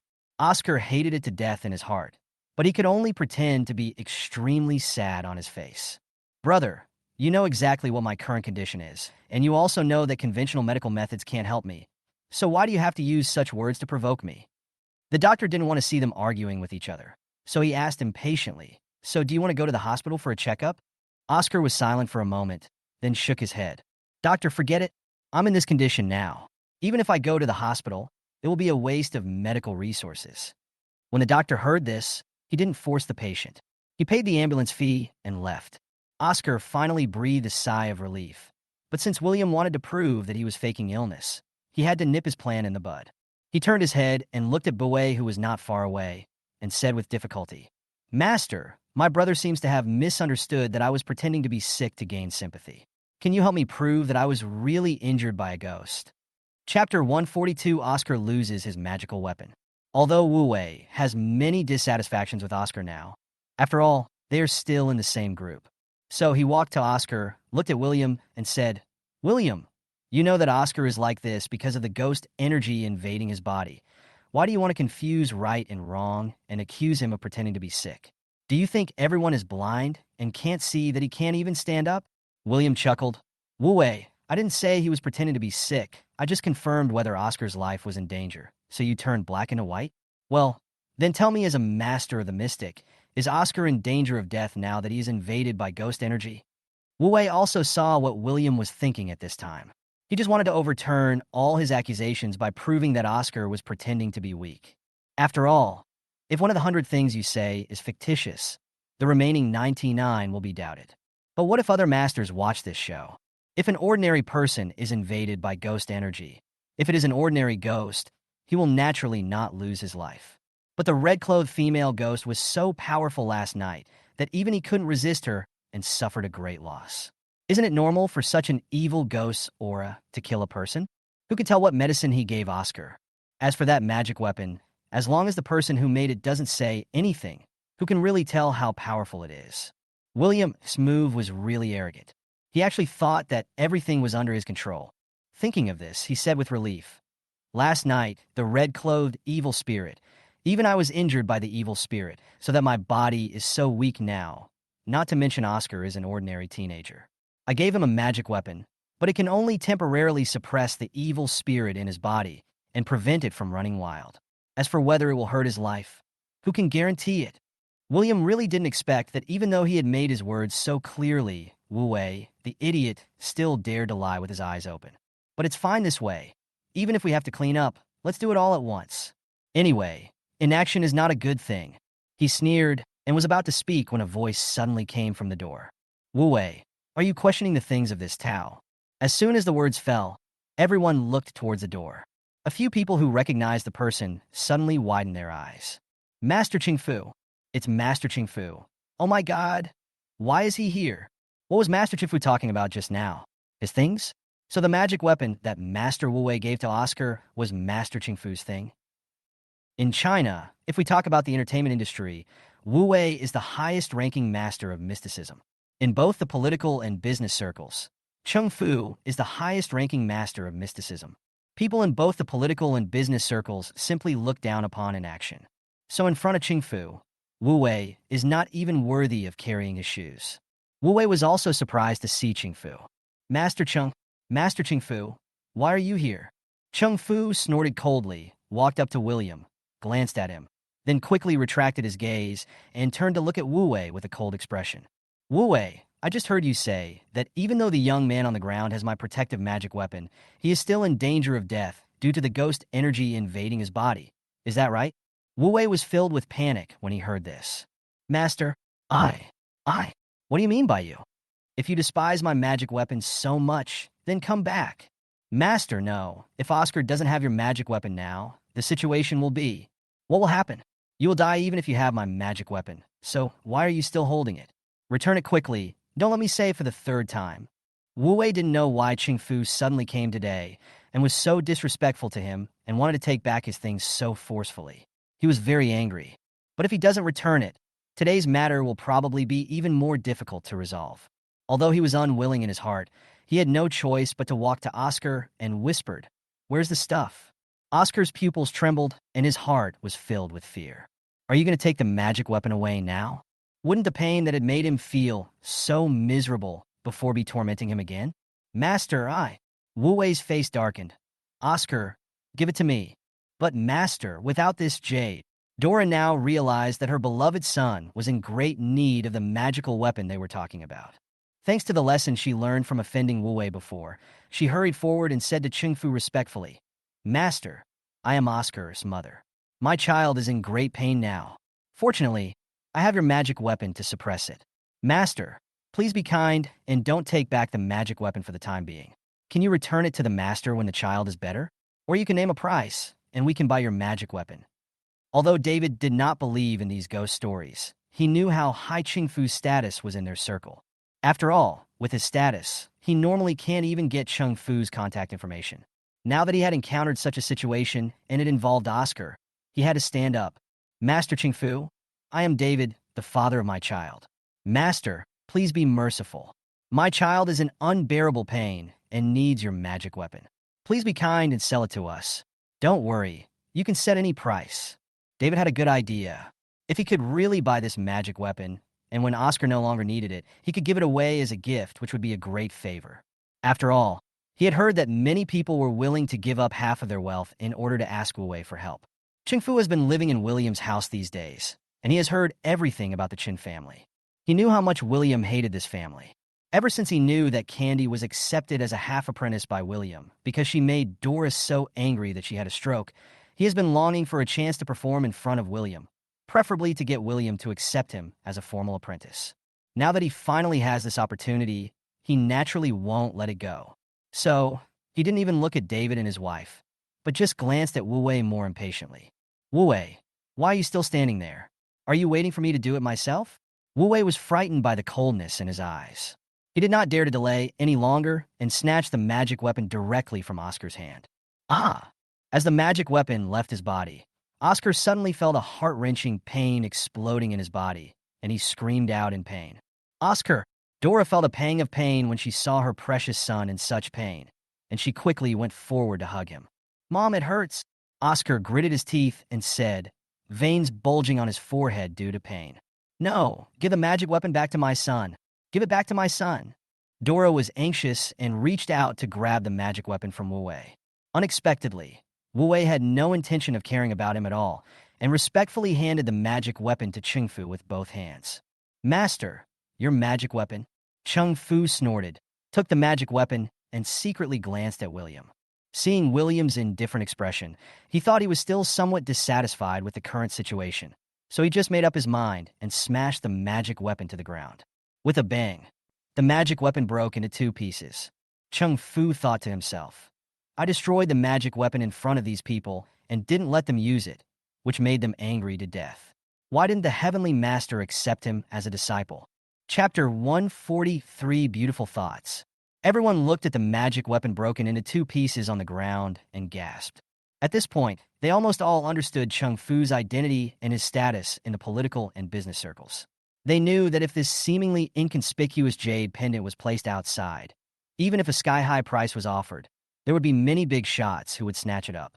Such a valuable thing was broken like this. It's really rich and willful. William was also a little surprised. With Ching Fu's profound strength, it was not an easy task to make such a magical instrument. Now he just smashed it. In fact, from the first time William saw Oscar wearing this jade pendant, he felt that this thing was made by Ching Fu. He called Ching Fu, and when Ching Fu found out that the magic weapon was with Oscar, he immediately said that he would come and retrieve it. William could remove the mysterious power from the jade pendant, but with his current level of cultivation, if he did so, Wu Wei would definitely notice something was wrong, which would give people something to talk about. It would be better to let Ching Fu do it. So I agreed. He didn't know that Ching Fu was trying to show off in front of him so that he would accept him as a disciple. He just thought that this old guy had a bad temper, so he smashed the magic weapon when he disagreed with him. He felt speechless in his heart. What kind of shitty master are you? You would rather smash something than use it for my son. Do you deserve the title of master? Dora had completely lost her mind at this time because she felt sorry for Oscar, and she roared at Ching Fu with a ferocious face. Although David was very dissatisfied with Ching Fu's decision to smash the magic weapon rather than give it to Oscar, he was still rational. He knew that with Ching Fu's status in the circle, if he really angered him, the Chin family would probably be in trouble again. He quickly smiled at Ching Fu and said, Master, I'm really sorry. My wife was really worried about the child, so she said something rude. Please be magnanimous and don't bother with her. Ching Fu was too lazy to pay attention to him and said calmly, I can smash my magic weapon if I want to. It's none of your business to make irresponsible remarks here. Besides, didn't Wu Wei say that my magic weapon might not be able to save that kid's life? If that's the case, then why use it? Upon hearing this, Wu Wei lowered his head in fear. The pain in Oscar's body became more and more severe, and his clothes were soaked with cold sweat. He stretched out his hand towards Wu Wei. Master, save me. Wu Wei thought that he had offended Ching Fu deeply this time. He felt annoyed and hated Oscar completely at the same time. He wouldn't have gotten to this point if this idiot hadn't suddenly pulled him out. Not only did he not tell the Xiamen boss about it, but now he has embarrassed himself in front of everyone. But if I really ignore Oscar with his narrow mind, he will never let him go in the future.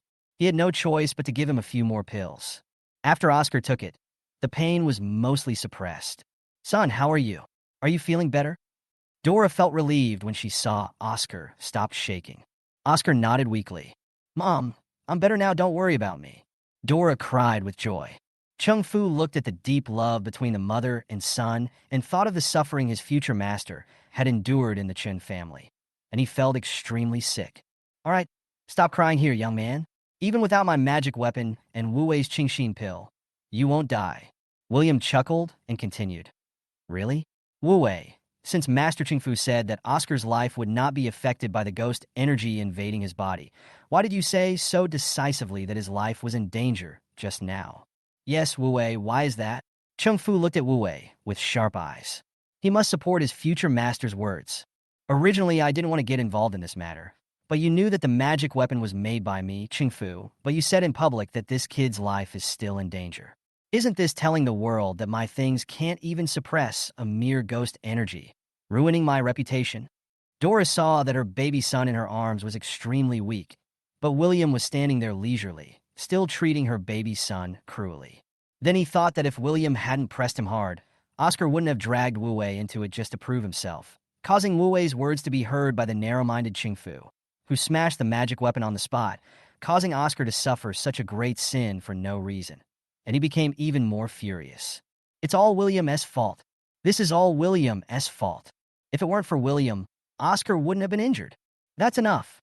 William, she shouted angrily. When David saw Dora getting mad, he knew things were going to get bad, and he quickly yelled, All right, what are you still arguing about? Can't you see how uncomfortable Oscar is? Why don't you take him to the hospital right away? Upon hearing this, William immediately guessed what David was planning. Things have come to this point. How could he let him get his wish? Go to the hospital? What hospital? The doctor didn't find any problems, and your son said in person that he didn't need to go to the hospital and didn't want to waste medical resources. Why do you want to go to the hospital now? Your family has thrown such a huge basin of dirty water on my head, and now you want to leave because you are afraid that I will tell the truth. You want to end this matter when it is most disadvantageous to me. Isn't it too wishful to think so? David's heart sank. He knew that this rebellious son was determined to kill the Chin family. No wonder he was so enthusiastic when the doctor came before. It turned out he wanted to block their excuse to go to the hospital. William, how can you think of your parents like this? You are our biological son, and we just want to take you home. How come in your eyes we are throwing dirty water on you? Yes, Brother William, you think too much. Brother Oscar was blessed by Master Ching Fu's magic weapon just now, and his condition is completely different from now. How can they be compared? I think Brother Oscar can't stand it anymore, so let's send him to the hospital as soon as possible. You come with me, and we can talk it out as a family. Mom, Dad, and sisters really want to take you home. Chen Yunyan also realized that William was going to counterattack. Although she didn't know what cards William was holding, her sense of control made her feel uneasy. At this point, she just wanted everything to end right here and now. As she said this, she winked at her people and asked them to end the live broadcast. William saw through her intention at a glance and sneered. Chen Yunyan, what's the matter? Now that things are not going in your favor, you let your people stop the live broadcast. But it doesn't matter. Even if you interrupt, my live broadcast is still going on. We should let the whole world see the ugly true face of your Chun family. Asu, is the live broadcast still going on? Wan Mingshu felt extremely upset when he saw his elder brother being slandered openly and covertly by this family. Now that my elder brother is finally going to take action, I am extremely excited. Don't worry, big brother, we are still live streaming. Now the number of people in the live streaming room has exceeded 1 million. Chapter 144, William's Counterattack. William, do you really want to kill your brother and Archin family? Your brother is already like this. Just treat it as a beg from your mother. Let us send your brother to the hospital first. At this time, Dora only thought that William wanted to prove that Oscar lied in order to help the Chin family change public opinion. If he succeeded, the situation would only be more unfavorable to the Chin family, and Oscar's reputation would also be damaged. Oscar is not in good condition? William sneered. Master Ching Fu, given Oscar's situation, with your cultivation level, I think you should have a way to temporarily suppress the ghost energy in his body, right? Temporarily suppress Cheng Fufu's heart. That is natural. In order to prevent people from seeing that he and William were in the same group, he deliberately added, Wu Wei just belittled my ability, so I just took this opportunity to prove myself. As he said that, He walked over to Oscar and placed a talisman on his chest. The moment the talisman entered his body, Oscar suddenly felt warm inside, and all the pain disappeared instantly. Okay, now your ghost energy has been completely suppressed temporarily. You are no different from ordinary people. Stand up, Ching Fu said lightly. Although Oscar felt better physically, his heart was filled with panic. William's plan, if he stood up as if nothing had happened? Thinking of this, a hint of hesitation flashed in his eyes. When Ching Fu saw that he refused to get up, his face darkened. Oscar, I have already said this. If you dare to act pretentiously again and make people misunderstand that I am incompetent, I will definitely not let it go. Wu Wei was so afraid of Ching Fu. Oscar naturally didn't dare to dawdle any longer and stood up quickly. He bowed to Ching Fu obediently. Thank you, master, for saving my life. Ching Fu said disdainfully.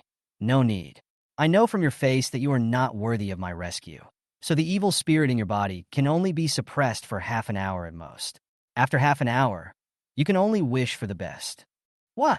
Oscar's face changed suddenly. This damn stinky Taoist priest has already taken action. Why doesn't he just heal him directly? The person who was even angrier than him was Dora. Dora pointed at Ching Fu and said angrily, Ching Fu, how can you do this? At this point, she suddenly thought of something, and then she was furious, pointing at William and cursing. It's you, you little beast, right? You are in cahoots with that stinky Taoist priest. William smiled faintly. What's the matter, Mrs. Chun? You can't continue your act? You don't want to pretend to be a loving mother anymore? I'm not your biological son whom you wanted to take home to make amends with. Have you become a little beast again? Mom! When Chen Yunyun saw Dora so angry, she knew something bad was going to happen. She quickly stepped forward to support her and whispered, Calm down. Dora pushed him away and said, Why are you still calm? She wants to kill your brother. How can I stay calm? David wanted to say something to stop William, but when he saw how William was determined to kill the Chin family, he felt exhausted. At this point, his heart was filled with regret. If I had known I shouldn't have taken this rebellious son back home. Forget it, let them make trouble. He still didn't show up. In this case, if the Chun family's reputation is completely ruined today, he can still choose to divorce Dora and distance himself from it. The Chun family still has a glimmer of hope. William, how did your brother wrong you? After you came back home, he bullied him every day. He didn't let him go even after you left, causing unrest in the family. Now he's on a show, and you want him to be beaten by a ghost. Now you want Ching Fu to take away the magic weapon. He could have saved your brother, but you didn't let him. Why are you so cruel and want to kill your brother? Dora stared at William. William looked calm. I bullied him every day after I went back. There are so many people in the Chun family, but has anyone seen me bullying him? Every time his eyes turned red, you guys, who held him in your hands, would help him make up stories. So I was beaten up, locked up, and not allowed to eat again and again. Your adopted son lives in the Chin family. He has 2 rooms. One is the best room besides your and David's bedroom. The other is used to store his collection. He lives in the best room. But my biological son lives in a damp and dark basement where even the servants don't live. His monthly living expenses are $100,000, not counting the money that other people transfer to her privately to buy gifts. I only have $400 a month, and it is divided into 4 installments. During the past few years I have been in your Chin family, I have to rely on working outside to fill my stomach. Fiona and I all go to the same school, but they each have a special car to pick me up. I can only run a few kilometers every day to catch the earliest bus to school, and I am late every day and get fined. Tell me, with my status in the Chin family, how dare I bully your beloved? Tell me, with my status in the Chin family, how dare I bully your beloved?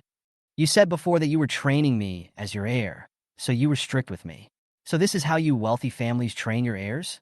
You didn't even change my surname, didn't register my household registration, and called your biological son an adopted son.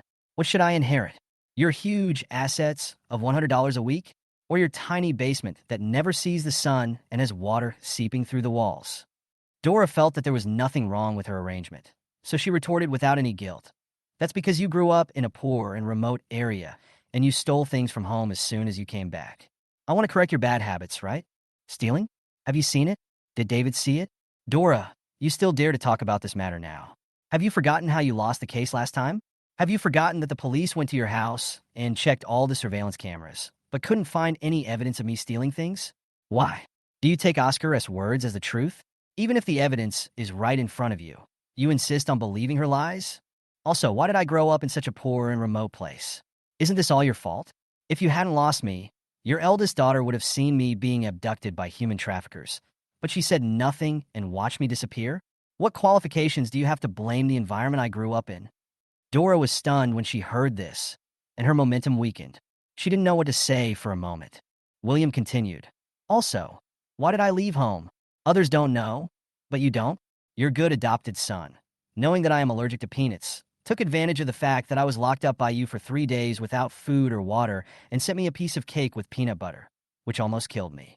He also slandered me for stealing his watch worth $2 million. I called the police, and the police cleared my name. Oscar has never lost a watch. He just said lightly that he might have made a mistake, and the matter just passed. Even for the deliberate murder of feeding me peanut butter, who is allergic to peanuts, you directly skipped the police officer in charge of the case, found their leader, and stopped the investigation of the case.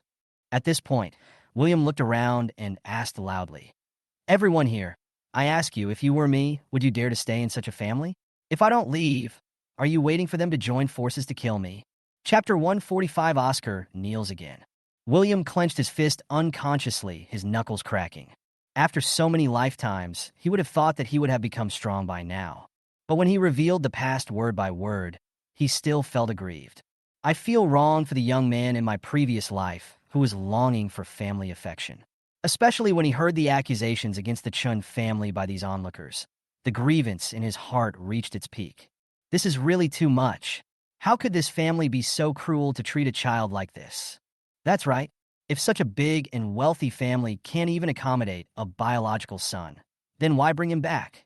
If you don't like William, then don't take him back. If you take him back, you will torture him and make him suffer. He is your biological son, not your enemy. I think William is much better than Oscar. He is quiet and honest. Oscar, on the other hand, is hypocritical and disgusting. Even if you like your adopted son, you should treat him equally, right? It's not like you don't have money. One gets 100,000 yuan a month, and the other gets 400 yuan a month. 400 yuan in Beijing, and he's just a growing child. How can you do that? You see, everyone thinks that what the Chun family did was wrong. Everyone felt that he didn't deserve this suffering. But the Chin family didn't think so. They still imposed this kind of pain and torture on him. For a family like this, death is too easy for them. Almost everyone was shocked by William's tearful accusation. Not only the women present, but also some men who had children or were fathers of their own could not help but put themselves in the shoes of the man, and their eyes were red. William with distressed expressions. Wang Mingxu was so angry that he even cursed. "Fuck it. Is there something wrong with you, Chin family? You treat me, William, like this. I, William, must have dug up your family's graves in my previous life, right? Aren't you afraid of retribution for doing this?" William's lips curled into a sneer. Retribution? His return marks the beginning of their retribution. Everyone in the Chun family looked extremely unhappy, and Dora was so angry that she was shaking all over because of the comments and insults. "You know nothing. So, what right do you have to comment on my family affairs here? I'm his mother. Don't I love my own flesh and blood?" But as soon as he came back, he made the whole family restless.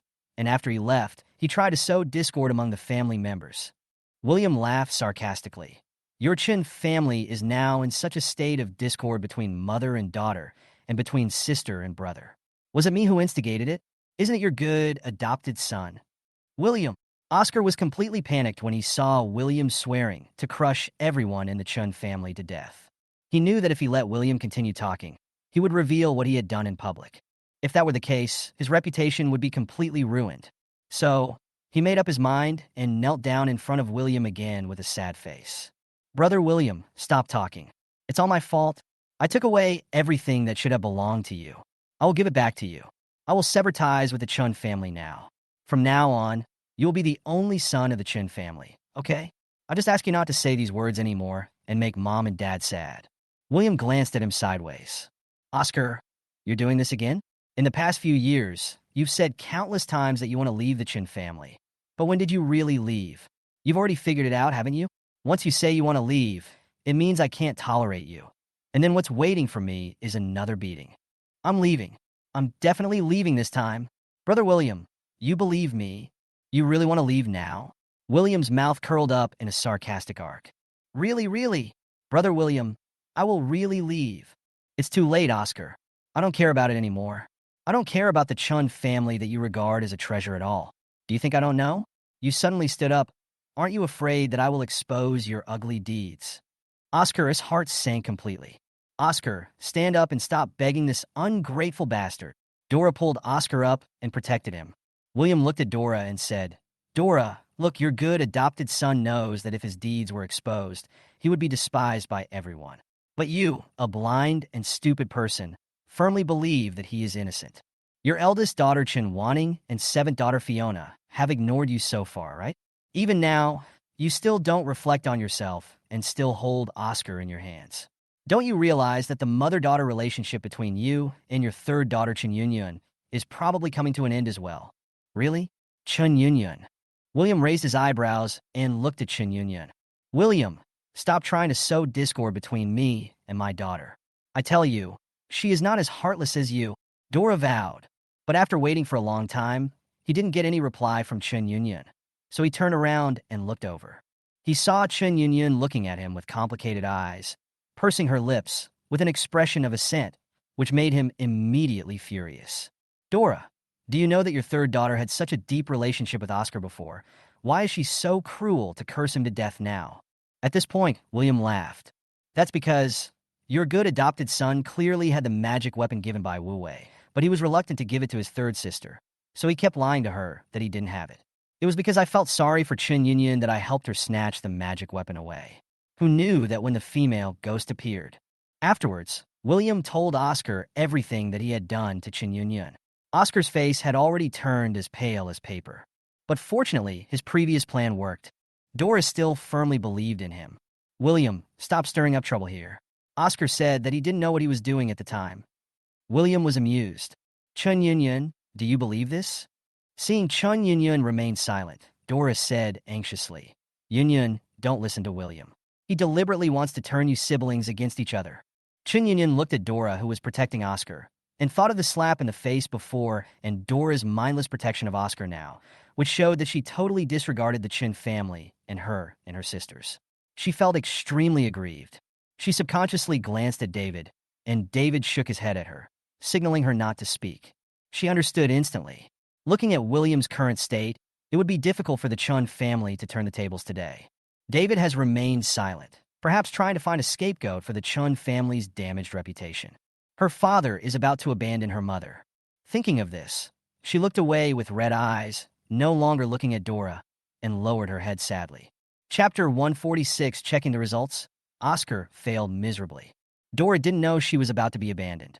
Seeing that William had successfully provoked Chun Yunyun, she angrily said, Stupid, how could you be as stupid as your eldest sister and seventh sister? You actually believed William, a liar who is full of lies. William also noticed the interaction between the father and daughter and understood David's plan. But he didn't intend to expose it. If you were to ask who in the Chin family he hated the most, it would be Dora. When he suffered a lot in his childhood, he was filled with envy every time he saw his adoptive mother holding her biological son. At that time, he thought that if he could return to his biological mother, he would be just as happy. So after he returned to the Chin family, what he most desired was maternal love. But Dora completely disappointed him. Not only did she not love him, she hated him. I hated him so much that even after learning that he was dead, I just said indifferently, it's better to be dead. How could he not hate such a mother? All the tragedies in his previous life came from this hateful woman. He wanted to watch Dora fall step by step, be deserted by her friends and relatives, and finally be betrayed by her most beloved and cared for adopted son. He wants to make her live a life worse than death. Look, your third daughter has completely given up on you. Is it worth it for an adopted son? Dora was already upset by William's relentless pressure, and now seeing that the idiot Chun Yunyun had betrayed her and William was still slandering Oscar, she finally exploded.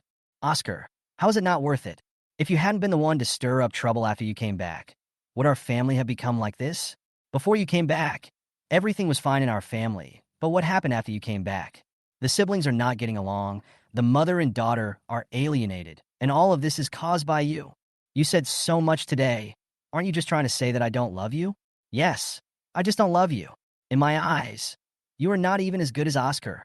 Oscar has been obedient and sensible since he was a child, and his grades are excellent, but what about you? Not only are your grades always at the bottom, but you are also full of conspiracies and tricks. What else can you do except make me angry and upset and make the house a mess? Tell me yourself, which mother in the world would like a son like you? Dora originally thought that her words would not only make William lower his head in shame, but would at least make him reflect on himself. But unexpectedly, William just sneered and shrugged nonchalantly. Do you really think Oscar's grades are better than mine? What else? Oscar wasn't ranked in the top 20 in that exam at school. And look at you. You're truly the last one. William looked at Oscar. Oscar, if I remember correctly, the final exam results should have come out. Why don't you check your ranking this time? I remember that last time you were in the top 5 in the class, your good adoptive father gave you a watch worth $2 million. If you do well this time, you might get an even more expensive gift. Oscar pursed his lips and said nothing, not understanding what William was planning. Dora seems to have reached a dead end and must prove how terrible William is.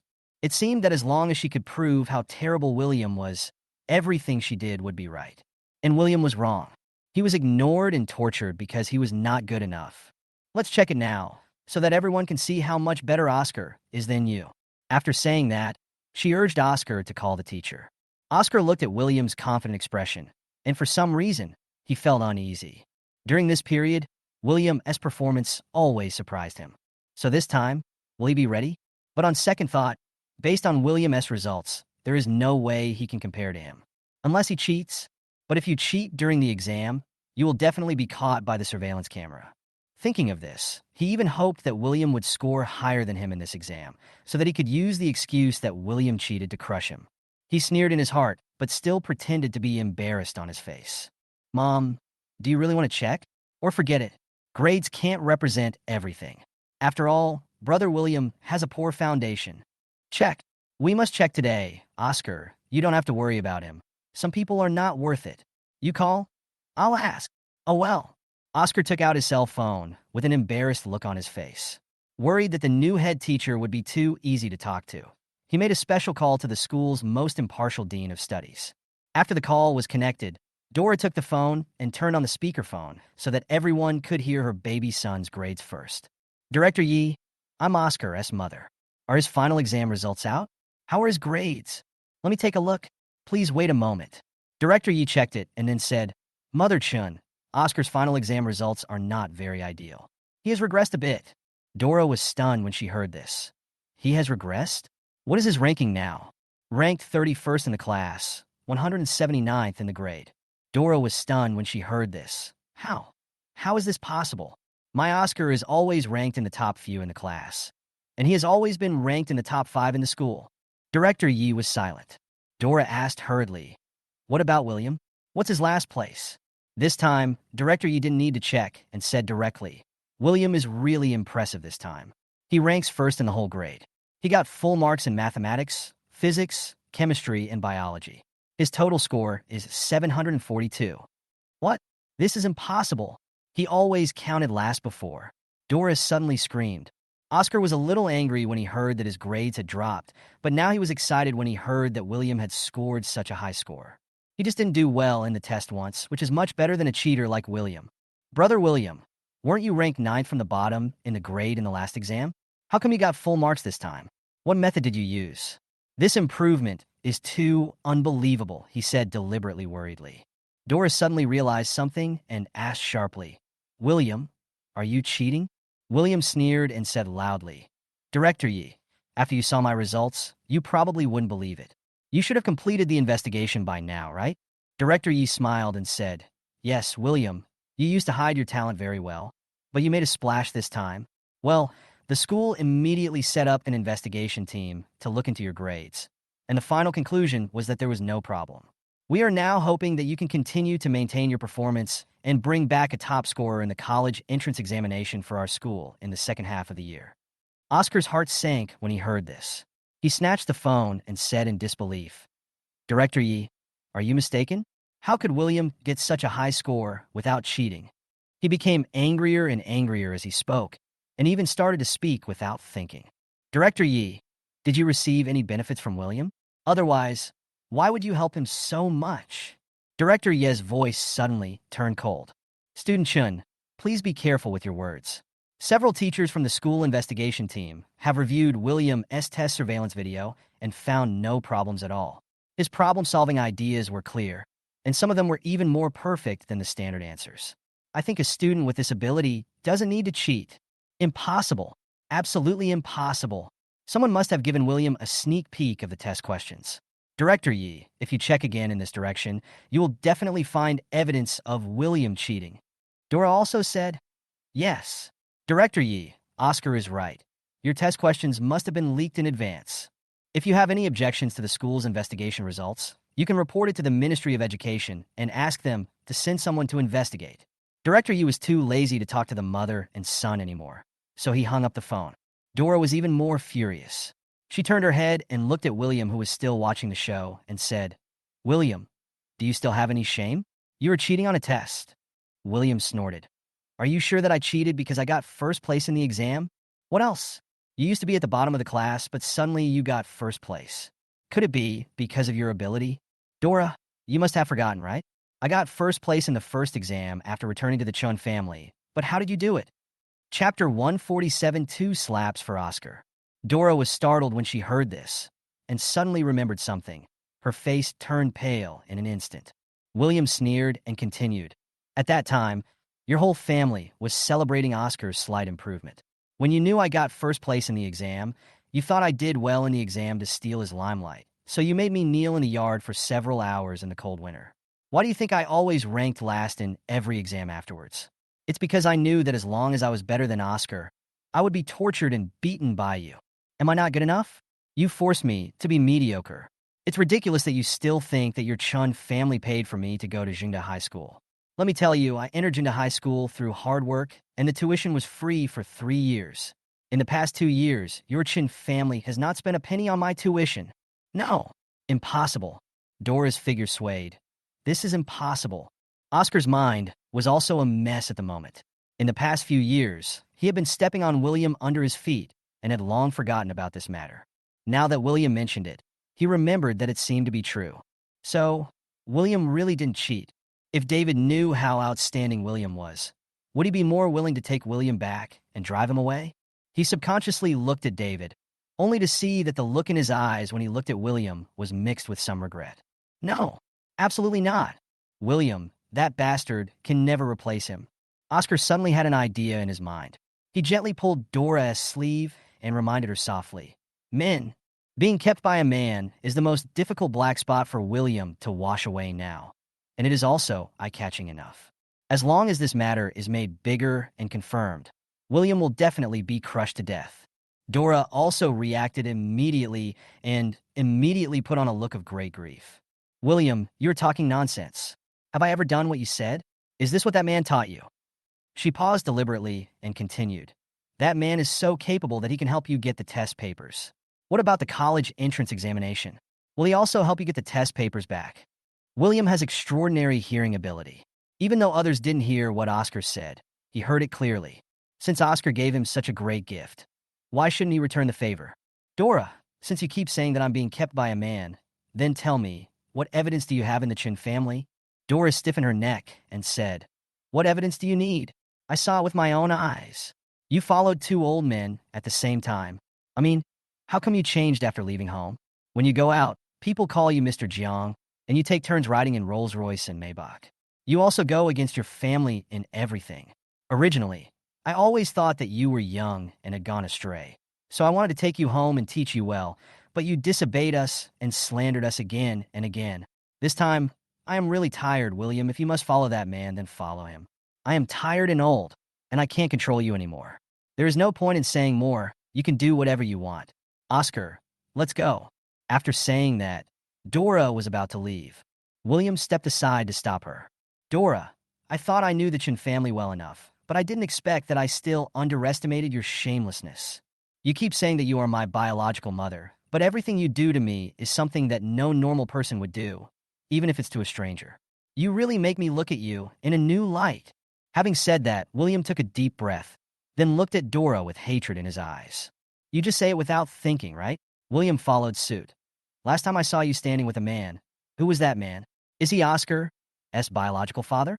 Is Oscar your son from outside, so you spoil him so much that you don't even care about your own children? Dora was forced to retreat step by William. After a moment, she became angry and raised her hand high towards William's face. You little beast! How dare you slander me like this? William grabbed her wrist and said, Why? It feels bad to be slandered by others, right? But isn't this what you just did to me? William shook off his hand, turned to look at Oscar, and slapped him hard. William, what right do you have to hit Oscar? If you weren't my biological mother, this slap would have landed on your face today. Oscar, you took this slap on behalf of your adoptive mother. As he said that, he slapped Oscar on the other side of his face. This slap is because you just instigated your adoptive mother to slander me. William used a lot of force this time, and Oscar's face was completely swollen. Dora was so angry that she raised her hand to cover her chest. William, you are really too much. As she spoke, she looked at David and said angrily, David, are you dead? Just watching this little beast beat my son like this. David looked at the contemptuous expressions of the crowd and knew that it was almost time. Dora has completely lost, and there is no possibility for the Chun family to turn things around today. It's time to sacrifice Dora. He walked up to Dora, his face furious, pointed at her, and said disappointedly, Dora, I didn't expect. I'm working so hard outside to earn money to support the family. And this is how you treat my biological son, who I finally found? Are you worthy of being a mother with such a vicious heart? This is to tell everyone that all this has nothing to do with him. It was all done by Dora alone. Dora looked at him in disbelief. What are you talking about? That's enough, David said angrily. I've been too indulgent to you in the past, and you have caused chaos in this family. Dora, I really doubt whether you are crazy now. You're calling me crazy? Isn't it? If you are not crazy, would you treat our own son like this? I tell you, Dora, when I return to the capital, the first thing I will do is take you to see a psychiatrist. If you are not crazy, I will definitely divorce you. David, Dora wanted to say something, but was stopped by Chun Yun. Chun Yun winked at Dora, then shouted, Mom, stop making trouble. Do you want to completely destroy our family? Dora finally understood what was going on and didn't dare to say anything. David turned to look at William, tears in his eyes, and said, William, it's Dad's fault. It's all because Dad was always busy with his career and neglected you. As a result, you suffered so much at home. Dad hates you so much. William looked at David with a half smile and said sarcastically, Chairman Chun, seeing that all the slanders Dora had against me had been exposed and the Chun family's reputation was ruined. So he stepped forward to push Dora out to save the Chun family. David was shocked because he didn't expect that William could see through his intentions so quickly at such a young age. No! As soon as he opened his mouth to explain, he was interrupted by William. David, do you really think I don't know that you all thought I was being kept by a man from the beginning? At Chen Wanning's birthday party, your family wanted to recognize me again. Wasn't it because you thought that if I was really being kept by a man, I would be useful to you? Chen Yunyan took me to the variety show and wanted me to go home. Wasn't it also because of the big boss behind me that you imagined? Chapter 148 Zhou Sinan is here. David suddenly felt panicky, but it was quickly suppressed. He said sadly, William, why do you think of Dad like this? Dad has been looking for you for so many years. How could he have the heart to do this to you? David, stop pretending to be a good person in front of me. If you continue to pretend and disgust me, don't blame me for tearing off your face in public. David looked at the indifference in William's eyes and knew that this rebellious son would not let him or the Chun family go. A trace of cruelty flashed in his eyes, and he leaned forward slightly, saying in a voice that only the two of them could hear, William, I advise you to stop. Your mother doesn't know who is supporting you. I have solid evidence. Mr. Zhou's son called me. I even have the recording. If you stop now, I can save your face and leave you a part of the Chun family's property in the future. But if you don't know what's good for you, don't blame me for disregarding the relationship between father and son. So you always thought that I was kept by Mr. Zhou? William sneered, then looked at David with indifference. David, tell me, if Mr. Zhou knew about this, would he be angry? David felt a sinking feeling in his heart when he saw William speak out the matter openly and not afraid of being hurt at all. Is this kid really shameless? Or is this just a misunderstanding? What happened to my father? A deep and angry voice exploded in his ears. At this time, Zhou Sinan walked in from outside with his assistant and swept everyone in the room with cold eyes. When Chen Yunyan saw Zhou Sinan, her heart suddenly beat faster. He is here. He finally came to support her. Chun Yunyun's eyes turned red with excitement. Boss Zhou, Director Su hurried forward when he saw the big boss coming. I'm so sorry that the program went wrong. I really didn't expect that the brother that Teacher Chen brought with him would be so troublesome. Not only did he use improper means to steal the unreleased material of the program and post it online, but he's also been arguing about it. Director Su was afraid that this matter would become too big a deal and make Shin Yunyun unhappy. If that happens, Zhou Sinan will cause trouble for him. So, when he saw Zhou Sinan, he hurriedly pushed all the responsibility onto William. Mr. Zhou, Shin Yunyun also came over. I'm really sorry that the program has been affected because of me and my brother William. Don't worry, I will return all my announcement fees. I only ask you to do my face and not blame brother William. He is not yet an adult. He is just a child. Chun Yunyun implied that William was responsible for this incident, but you shouldn't blame William. Zhou Sinan looked at Chun Yunyun, who was in front of him with tears in her eyes, and couldn't help but frowning. Originally, he didn't pay attention to this show at all. It was just a small variety show. He just wanted William to come over and have some fun. Unexpectedly, the old man called him in the middle of the night yesterday and scolded him, asking him to come and support William. Only then did he realize that there was already a commotion here. The Chin family has no shame at all and teamed up to throw dirty water on William. He immediately rushed over as fast as he could. On the way, he was also watching the live broadcast and knew everything that happened here. Seeing Chun Yunyun hypocritically speaking for William, I feel really disgusted. He said coldly, Ms. Chun, I invested in the program to make money, but look at what your Chin family has done to the program now. If the partners and the audience think that the program produced by my company is like this, what do you think my company will do in the future? Chun Yunyun was stunned for a moment, not knowing why Zhou Sinan was so cold to her, and the tone of his voice seemed to be hostile. Doesn't he like her? Mr. Zhou. Chun Yunyun looked at Zhou Sinan pitifully, but Zhou Sinan was not moved at all. He ordered the secretary behind him. Secretary Li, notify the company's legal department and hold the Chun family accountable. Yes, Secretary Li said respectfully. Chun Yunyun and Director Su were both completely dumbfounded. Zhou Sinan walked up to William and David. Chairman Chin, I just heard you talking about my father. What is the relationship between my father and your Chin family? David had already seen that Zhou Sinan had ill intentions and a layer of cold sweat broke out on his back. Misunderstanding. David smiled awkwardly. William sneered. Chairman Chin didn't seem to be joking when he threatened me just now. Just now you said that Mr. Zhou's son called you and said that I was kept by Mr. Zhou. Now Mr. Zhou's son is here, so tell me which one called you.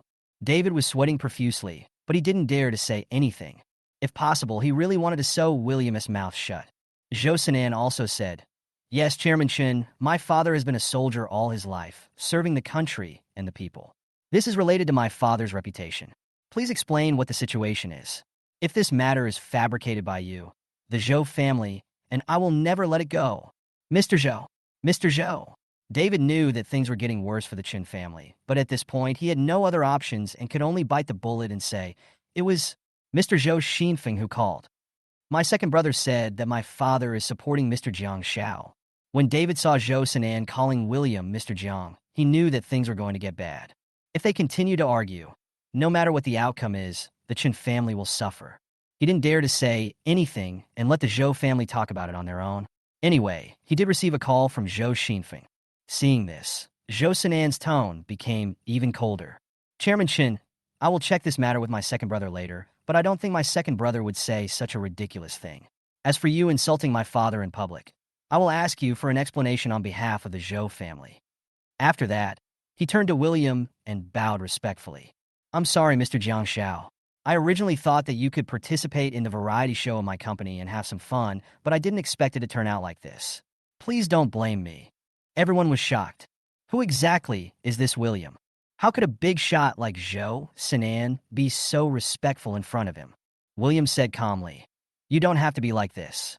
To put it bluntly, this is also a personal grudge between the Chin family and me. I'm afraid your show will lose some money. When the time comes, I will make it up. No need for compensation, it's nothing. As long as you don't feel uncomfortable. Mr. Jiang Xiao, are you done with your work here? If you are, why don't you take my car to the airport and I'll take you back to the capital. William thought about it and nodded. Okay. After saying that, William walked away. When he passed Director Su, he stopped and his cold eyes fell on his face. William holds grudges and will not let go of anyone who makes him unhappy. Director Sue panicked and forced himself to smile in an extremely ugly way. William said calmly, "Director Sue, are you going to punish me again?" Zhou Sinan knew that William was also saying this to him, so he immediately said, "Secretary Lee, notify all subsidiaries to put Director Sue on the blacklist of partners in the future. This is a complete ban on him." Director Sue's legs went weak, and he almost fell to his knees. Mr. Jiang, Mr. Jiang, Mr. Zhou, I was wrong. I didn't do it on purpose. It was Chun Yunyun who told me to do it. Chun Yunyun had not yet recovered from the shock of Zhou Sinan's dislike for her. Hearing this, she quickly retorted, "Su Yao, what are you talking about? What did I ask you to do?" Director Su said angrily, "It's you who came to tell me that William and you have no blood relationship. If it wasn't for helping you and your real adopted brother, would I have threatened William?" Chun Yunyun was so angry that she was shaking all over, but she couldn't say anything to refute. Director Sue's anger was equivalent to labeling her as someone who had long denied that William was her biological brother. William with a guilty look. Unexpectedly, William seemed not to care at all and even laughed softly. William glanced at her with disdain. "By the way, Chun Yunyun, tell those people in your work team not to send me private messages anymore. I am no longer your brother. I will not use the account Brother Yunyun anymore, and I will not care about your shitty things." Chun Yunyun's pupils trembled. Brother Yunyun is William? How is this possible? Chapter 149, Do You Regret It? After William dropped the bombshell on Chun Yunyun, he strode away, completely ignoring how Chun Yunyun would react to the news. When Wan Mingshu saw that his elder brother had left, he quickly threw the phone that was still live streaming to Wan Ito, and then chased after him. "William!" When he saw William about to get in the car, he quickly stopped him. William looked back at him and said nothing. Wan Mingshu hurried over.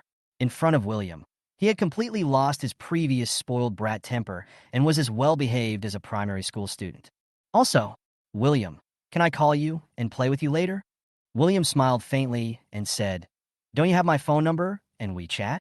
He quite liked Wan Mingshu's personality. He was simple and straightforward. Although he looked like a bad-tempered young master, he was actually very easy to get along with. He would put everything on the table. It won't be tiring to interact with such people.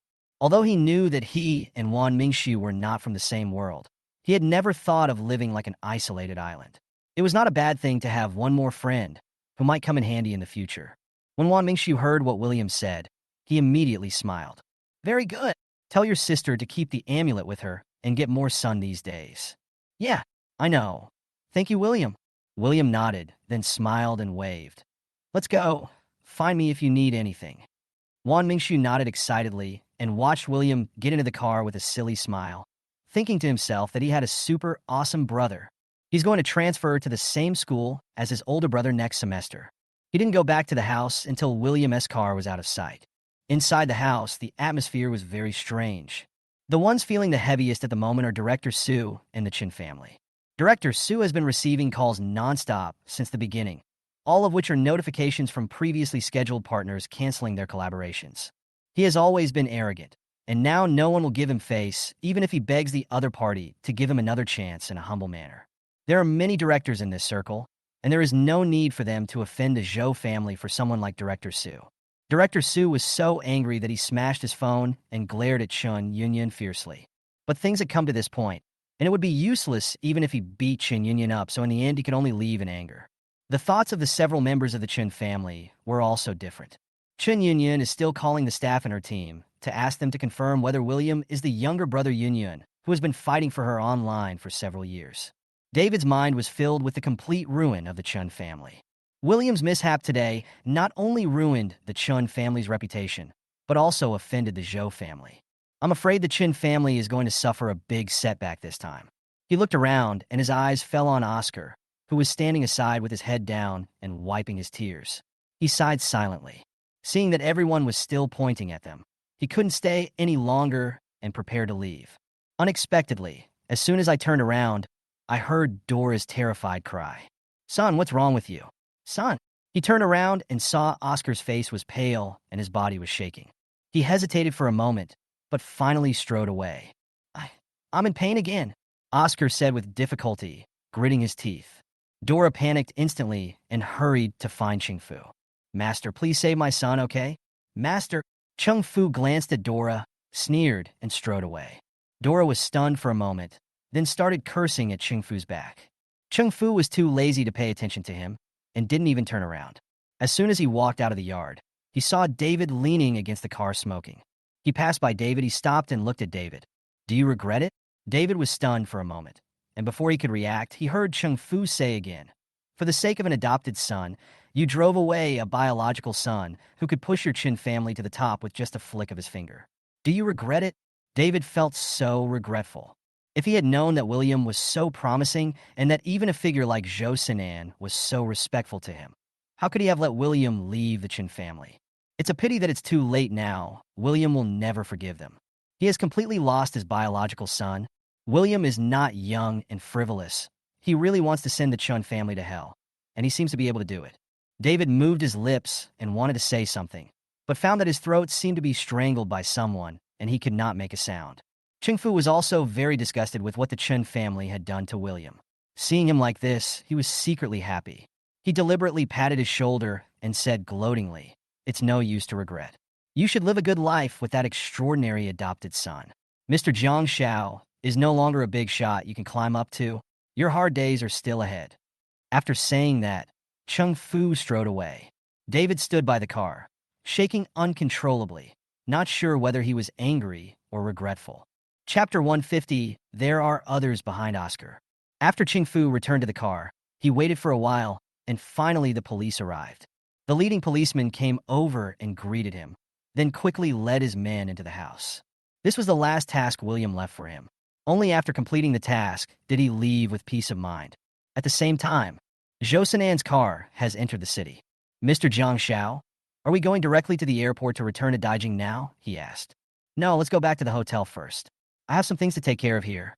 Zhou Sinan nodded, then quietly observed William's expression, feeling a little worried that he would be dissatisfied with him because of what happened on the show.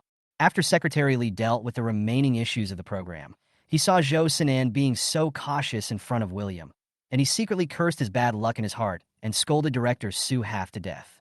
However, mistakes must be acknowledged. He turned his head and looked at William. "Mr. Jiang, I'm really sorry. President Zhou had told the program team to treat you well early in the morning. But the person in charge of the program team got it wrong and thought that the person President Zhou was going to take care of was Chen Yunyun, so there were so many misunderstandings. It's okay, don't take it to heart." William didn't care about it, and even thought it was okay. Otherwise, the true identities of those people in the Chen family would not have been revealed so thoroughly. When Zhou Sinan heard this, he breathed a sigh of relief. After a while, the group arrived at the hotel where William had stayed before. Zhou Sinan rearranged a top-level suite for him and personally sent him back to the room. "Mr. Jiang, I live next door to you. If you have any instructions, just come to me." "Good."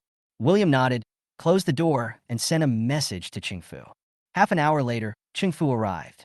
"Mr. Jiang Xiao, everything has been dealt with." William nodded, took out a jade pendant, and threw it to Ching Fu. After Ching Fu took it, he felt the strong, mysterious power contained in the jade pendant and was shocked. "Mr. Jiang, is this the magic weapon you made yourself? Didn't you smash your magic weapon?" "Thank you, Mr. Jiang Xiao, for the reward." Ching Fu was very happy. This is a magic weapon made by the Heavenly Master himself. It is many times more powerful than the one he smashed before. Mr. Jiang Xiao actually gave it to him directly. This time, he really made a fortune. William found it funny to see him holding the magic weapon with an expression of reluctance to let it go and his old face full of wrinkles from smiling. "I'll see you later. Sit down first. I want to ask you something." Ching Fu immediately sat down obediently. "Mr. Jiang Xiao, please ask. What's up with that Wu Wei? When did you two meet?"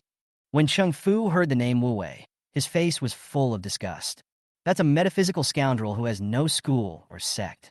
He relies on his skills to swindle people everywhere, specifically those who have no foundation in the entertainment industry. William nodded. This was pretty much what he saw. "Then how did you know him? How did he have your magic weapon in his hand?"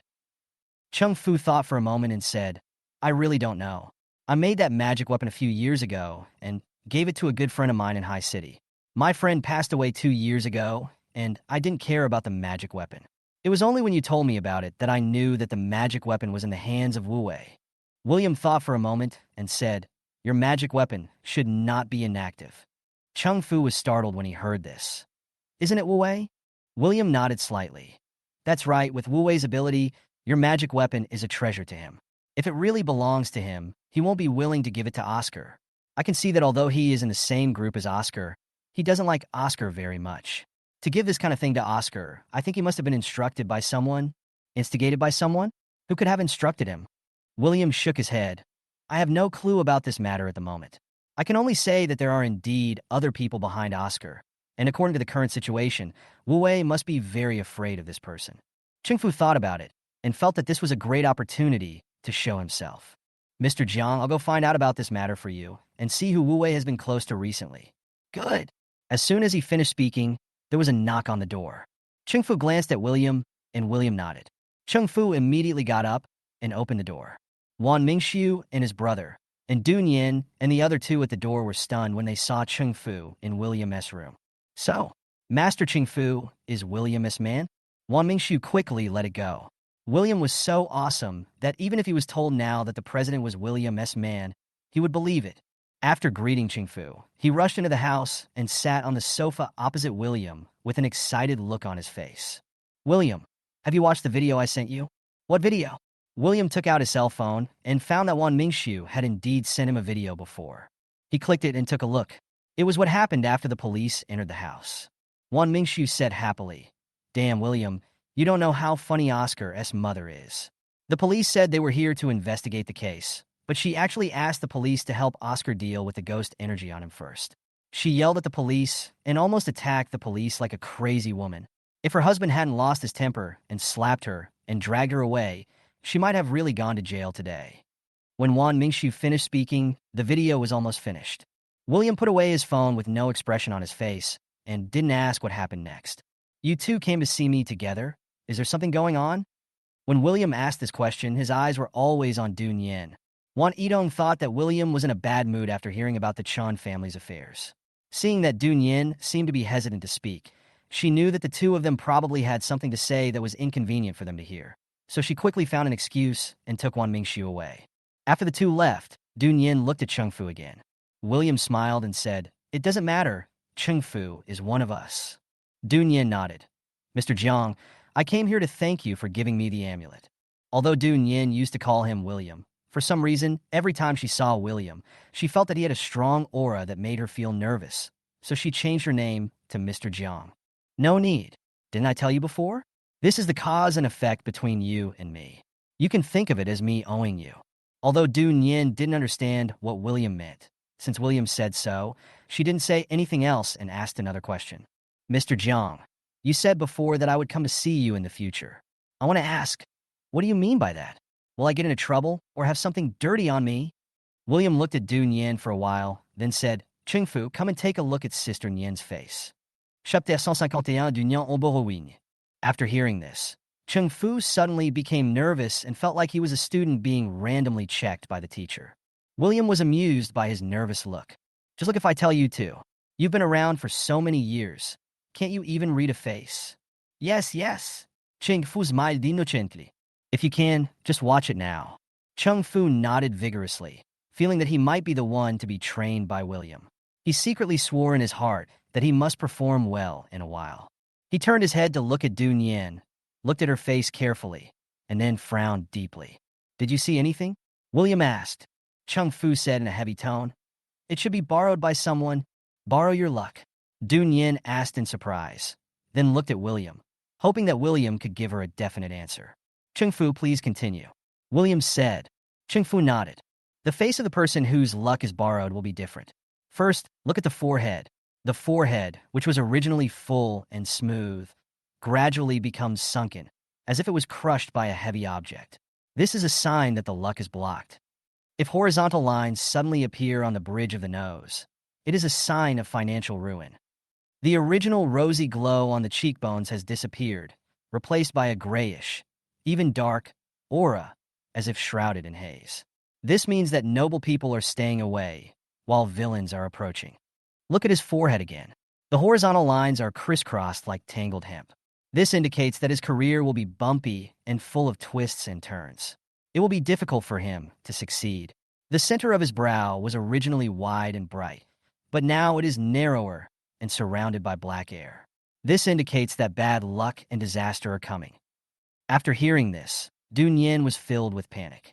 He stood up and said in a trembling voice, "Master, what should I do?" Ching Fu comforted him. "You don't have to worry. Although your luck has been borrowed by someone else, it's still early and it hasn't caused any serious impact on you yet. You can still get your luck back." Only then did Du Nien breathe a sigh of relief. "Do you remember who you gave your birth date, hair, and nails to?" Du Nien thought about it, but before he could say anything, he heard William say, "It's Wu Wei." "Wu Wei?" Ching Fu asked in astonishment. "This kid can even do such a thing?" As he spoke, he seemed to have suddenly thought of something and said, "Mr. Jiang, could you be mistaken? I didn't see that Wu Wei had other people's fortunes." "That's right, it's an action." William noticed something unusual about Ching Fu from the first time he saw him. His fortune is extremely complicated. Besides his own, there are also many other people's fortunes. It's just that the fortunes of other people in his body are extremely weak, so it's normal that Ching Fu didn't see it. Moreover, William also saw Du Nien's fortune from Wu Wei, which proved that Du Nien's fortune was indeed borrowed by him. But Du Nien's borrowed fortune was more than just a little bit, so there were other people who really enjoyed the borrowed fortune of these stars. However, William did not intend to tell everything about this matter now. "Ching Fu, you will be the one to help him deal with Sister Nien being borrowed for transportation. Do you have any questions?" When Ching Fu heard this, his mind changed. "There's a problem." William was stunned. "What's the problem?" Ching Fu said flatteringly with a smile on his face. "Mr. Jiang, after I finish this, can you accept me as your apprentice?" William glanced at him and said, "Let's do our business first." "That means there is hope." Ching Fu was overjoyed. "Master, I will definitely perform well." After saying that, he hurriedly took Du Nien away, fearing that William would correct his use of the title Master. Hospital. The evil spirit in Oscar's body rushed everywhere, and he was sent to the hospital after leaving the house. Was extremely disappointed with Oscar and Dora. She was too lazy to care about Oscar and returned to the capital first. After a round of examination, Oscar found that all indicators in his body were normal. Public opinion online has long been boiling, and most doctors already know about the Chen family's affairs and the ghost story on the show. As for the latter, they were skeptical for the time being, but Oscar's pain all over his body didn't seem to be fake, so in the end they gave him some painkillers, but unfortunately they had no effect. "I tried all night, but there was no effect." Dora was so angry that she cursed that all the doctors here were idiots. The doctors were already annoyed by the shameless way Dora treated William, and now that Dora dared to insult them like this, they immediately kicked the Chen family out of the hospital as medical troublemakers. Oscar was still in excruciating pain, but Wu Wei was gone, and he couldn't even find anyone to ask for help. The family wanted to return to Tokyo, but the earliest flight was tomorrow morning, so they had to return to the hotel first. On the way, Dora was so distressed to see Oscar in so much pain that she burst into tears.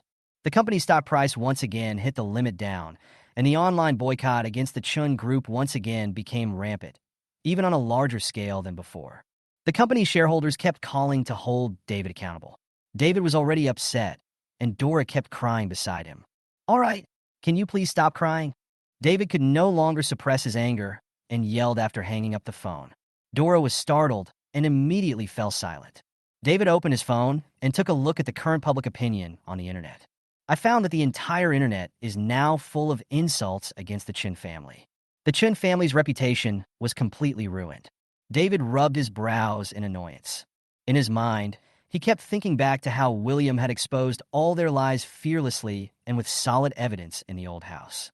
Only then did he realize that he seemed to have never really understood his own son. At this point, what else does he not understand?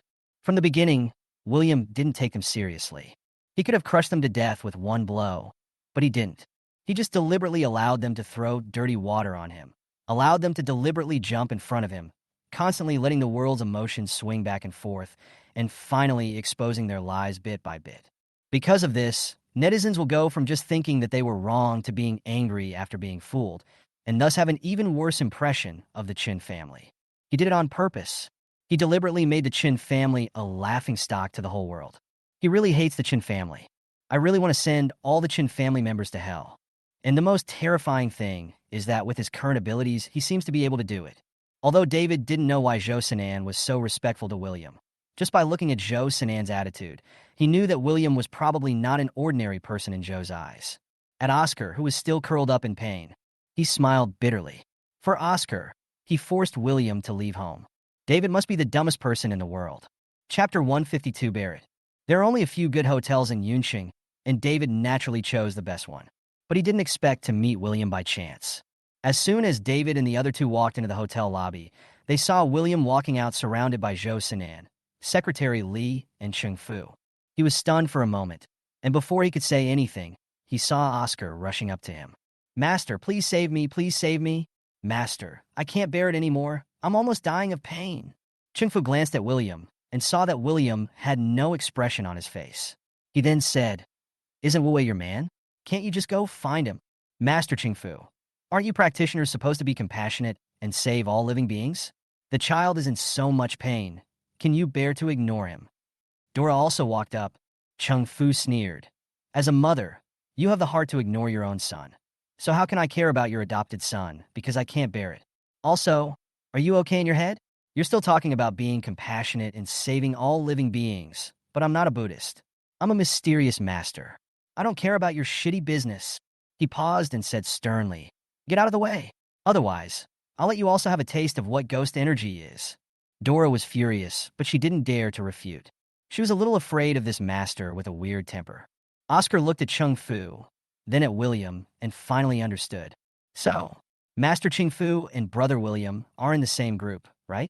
No wonder Master Ching Fu smashed my magic weapon without saying anything when he arrived." Ching Fu corrected him.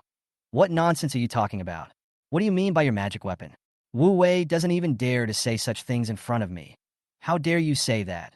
Oscar knew that he couldn't do anything to Ching Fu, so he didn't even look at him. He just stared at William with eyes full of hatred. William laughed sarcastically. "Oscar, the pain you are suffering now is nothing compared to what you once caused me. No matter how painful it is, can it be more painful than having your heart and blood taken away, being locked up in a mental hospital and tortured day after day, being besieged when patients riot, watching your body change into a state of disintegration bit by bit while being conscious, and having to watch yourself turn into a pile of rotten meat while your soul floats in the air? Just bear with it. There will be many more times like this in the future." After saying that, William strode away. Zhou Sinan winked at his secretary and quickly followed. Oscar's chest was heaving with anger. He turned around and shouted, "William, do you hate me so much?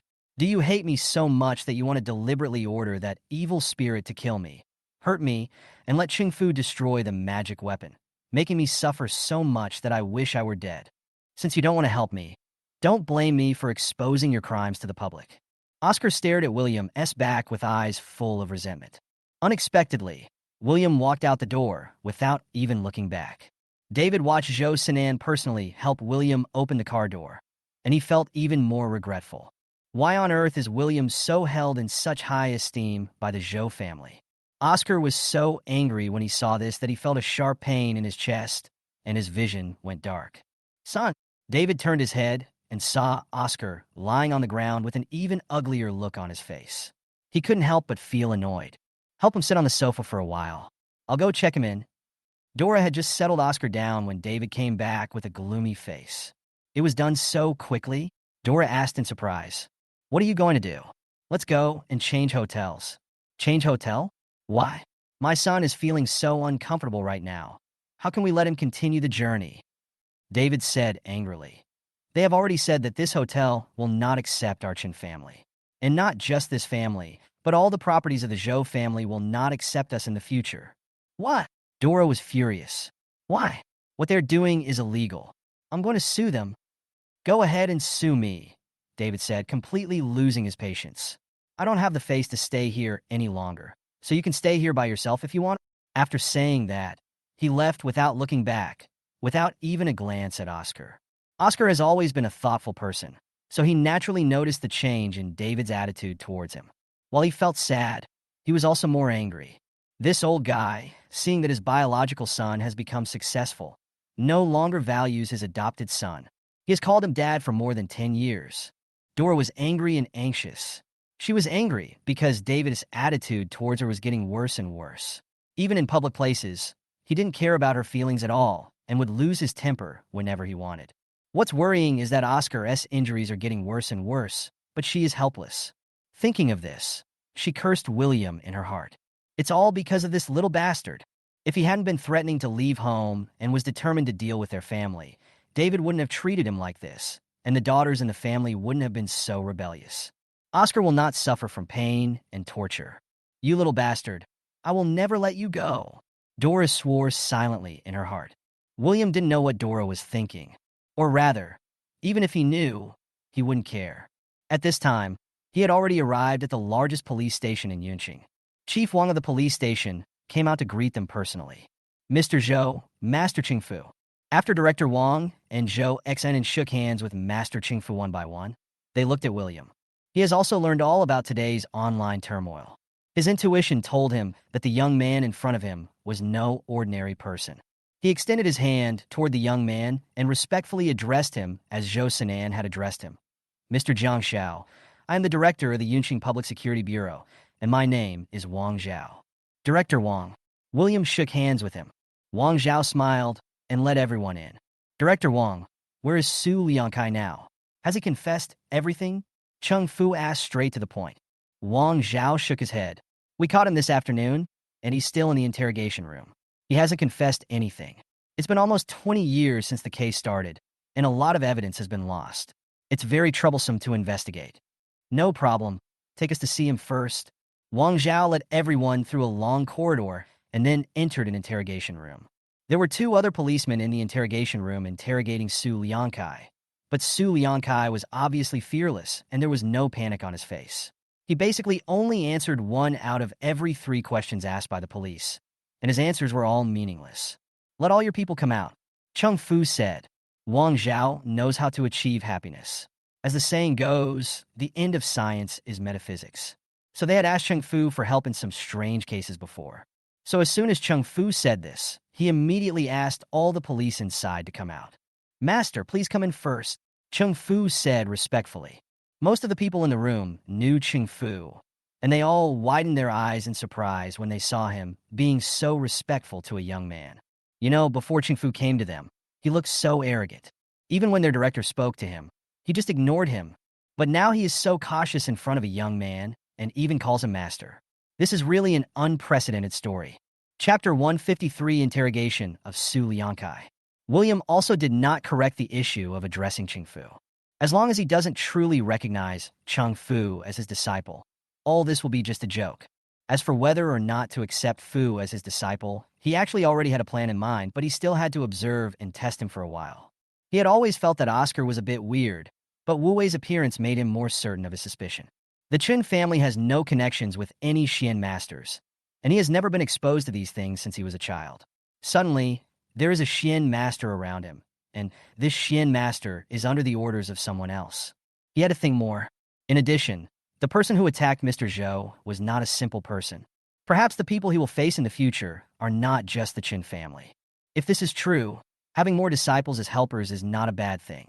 After all, Candy is still a newbie to Xianmen and has not even entered the door. She cannot play as big a role as Ching Fu. In the future, many small matters can be handled directly by Ching Fu. Ching Fu was surprised to see that William did not care about his address to him in front of everyone and had no reaction. He felt that he had become a disciple of the Heavenly Master. The 2 men entered the interrogation room, and Ching Fu attentively helped William pull out the chair.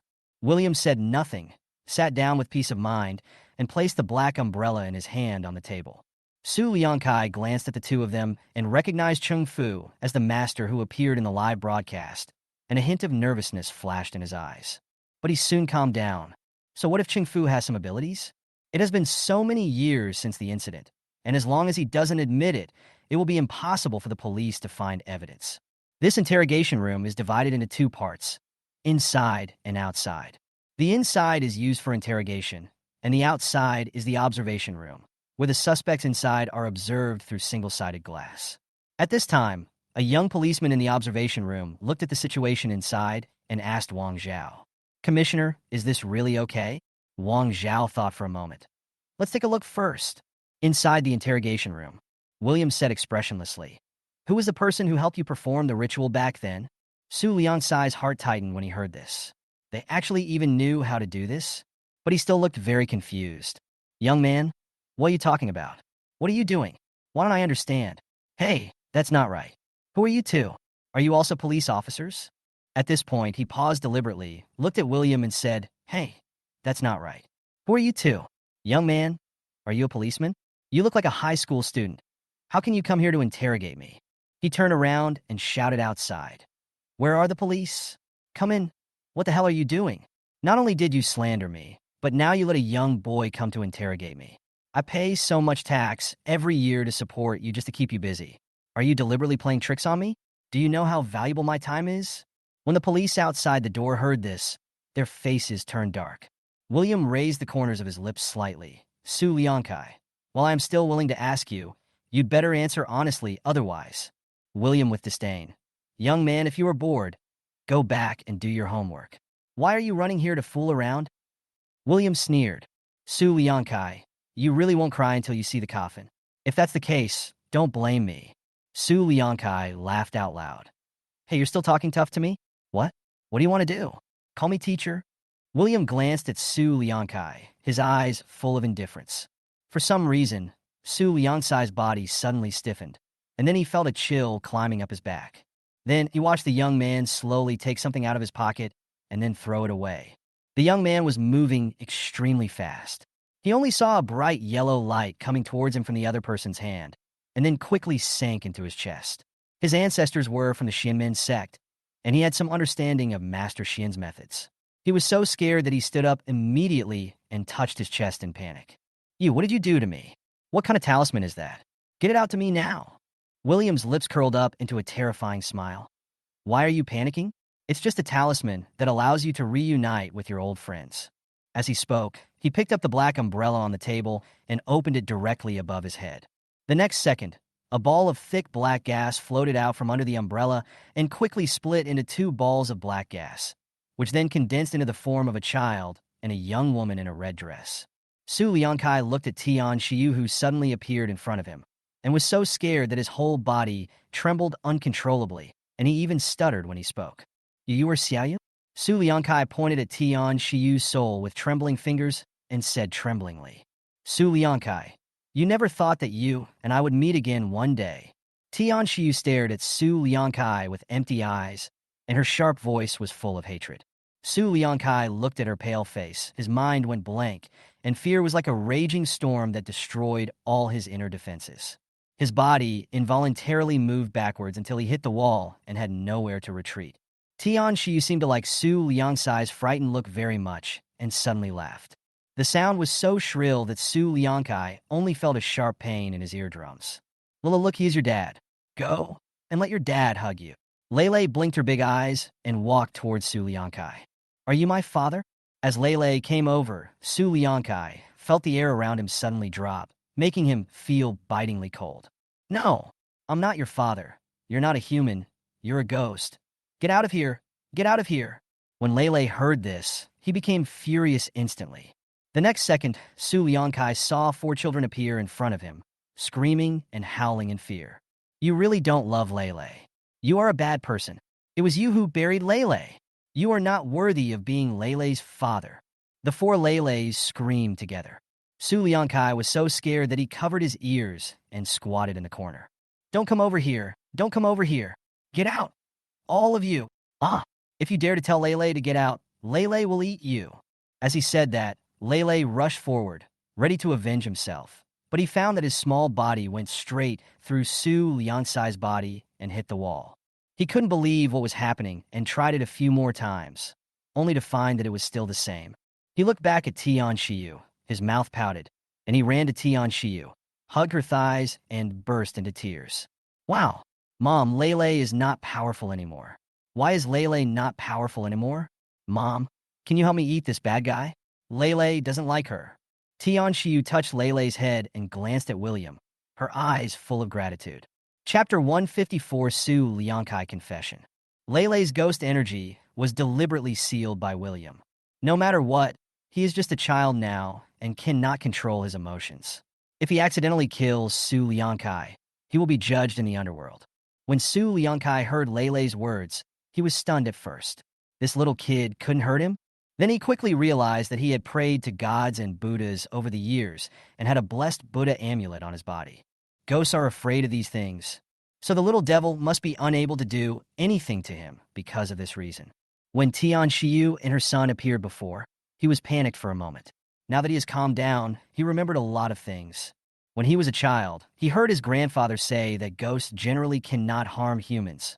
Otherwise, they will suffer in the underworld. Moreover, if a master of the mystic arts encounters a situation where a ghost hurts someone, he cannot just stand by and watch. Otherwise, their practice will be affected. Thinking of this, he suddenly became bolder. He stood up and pulled out the Buddha amulet hanging around his neck. Ha ha ha ha, you still want to eat me? I'm telling you, I'm not afraid. I have a protective Buddha amulet. What can you do to me?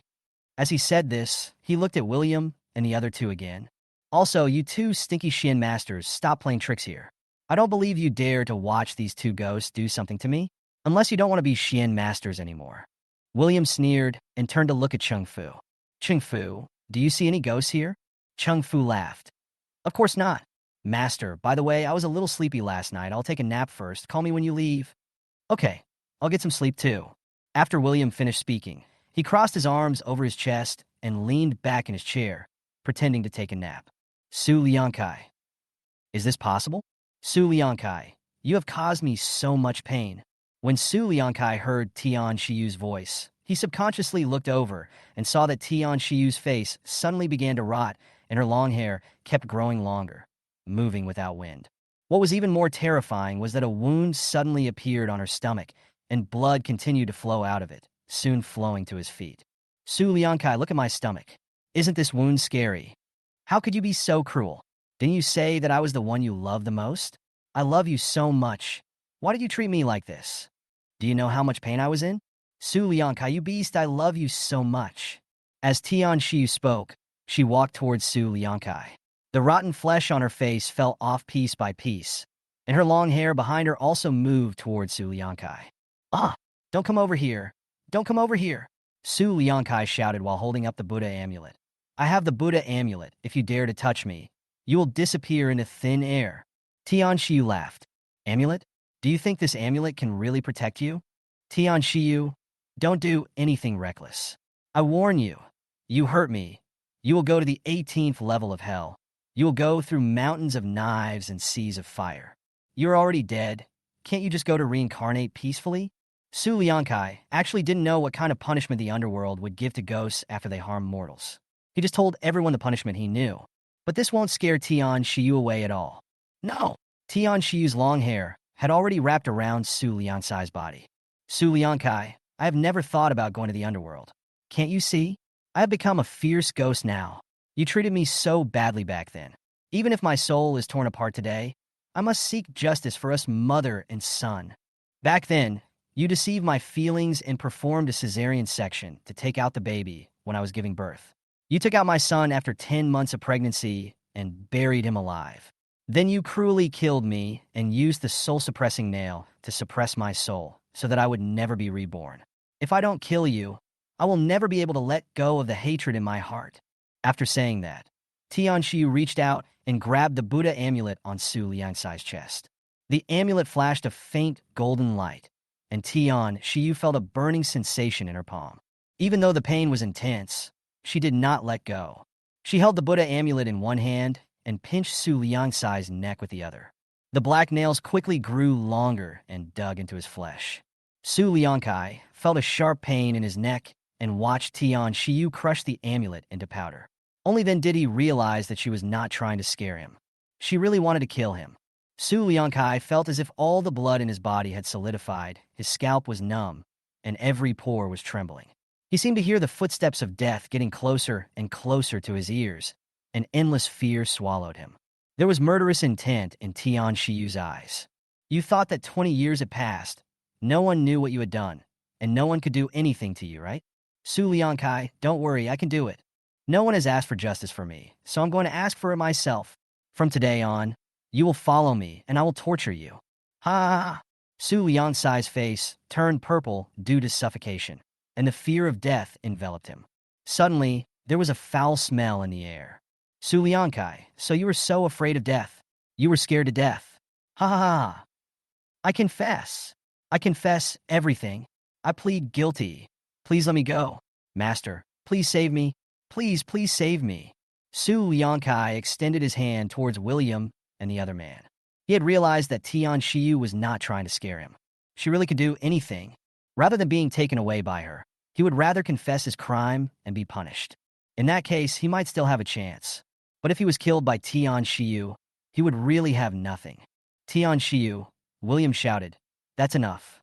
Tian Shiyu looked back at William. Although she felt unwilling, she remembered what William had said to her before and withdrew her hand. Su Liangsai's neck relaxed, and he suddenly felt fresh air. His body softened, and he held his neck and breathed deeply. William waited for a while, and when he saw Su Liangsai's breathing return to normal, he collapsed on the ground and began to ask questions. Who was the person who helped you do this? Su Liangkai was already frightened at this time, so naturally he said whatever he wanted. I don't know who he is or where he came from. I only know that his name is Taoist Lingshu. How did you find him? I didn't look for him. He came to me on his own. I lost a lot of money in business back then. He said my luck was bad, and he wanted to help me change it. He said that after I changed my luck, our Su family would be able to make a comeback. You haven't been in touch in these years? No, he disappeared after the incident. I looked for him several times, but I couldn't find him at all. It was as if he had evaporated from the face of the earth. William asked a few more questions, and after confirming that Su Liangkai had said everything he knew, he waved outside. Wang Zhao then brought people in and started the interrogation again. Chapter 155, He is Still Alive. With Tian Shiyu staring at him, Su Liangkai dared not disobey. Soon, he confessed his murder and transportation clearly, and was detained on the same day. What awaited him was the trial of the law. William took Tian Shiyu and her son to the suburbs and released them. Tian Shiyu, you did a good job today and didn't commit any more murders. Tian Shiyu smiled bitterly and said, Master Tianshi, Su Liangkai is now a wealthy and powerful person. Will he really plead guilty? William thought for a moment and nodded. Don't worry, I will make him pay the price he deserves. Tian Shiyu finally breathed a sigh of relief, and a relieved smile appeared on her pale face. Then he looked at Lele reluctantly and touched her little face. Mom, when are we going home? Lele asked innocently. Thinking about the upcoming separation from her son, Tian Shiyu touched Lele's head again with red eyes. Be good, Lele. We're not going home. Why? Because the master is going to send Mom and Lele to live a good life. Lele, cut out to the master with Mom. Tian Shiyu took Lele's hand and knelt down in front of William. Master Tianshi, thank you for seeking justice for us mother and son. Tian Shiyu kowtowed solemnly. Although Lele didn't understand what his mother was doing, he followed suit and kowtowed. Thank you, sir. William smiled faintly. Get up, the time has come. You should leave. At this time, a gate connecting the Yin and Yang worlds slowly appeared not far away, with two Yin soldiers standing on both sides of the gate. There was also a ghost soldier standing in the center of the gate, waiting for Tian Shiyu and her son. Tian Shiyu and Lele stood up and picked up Lele reluctantly. Lulu, let Mommy carry you over. There would never be a chance to carry her again. Tian Shiyu was crying as she spoke. Now her hostility has disappeared, and except for her whiter skin, she looks no different from ordinary people.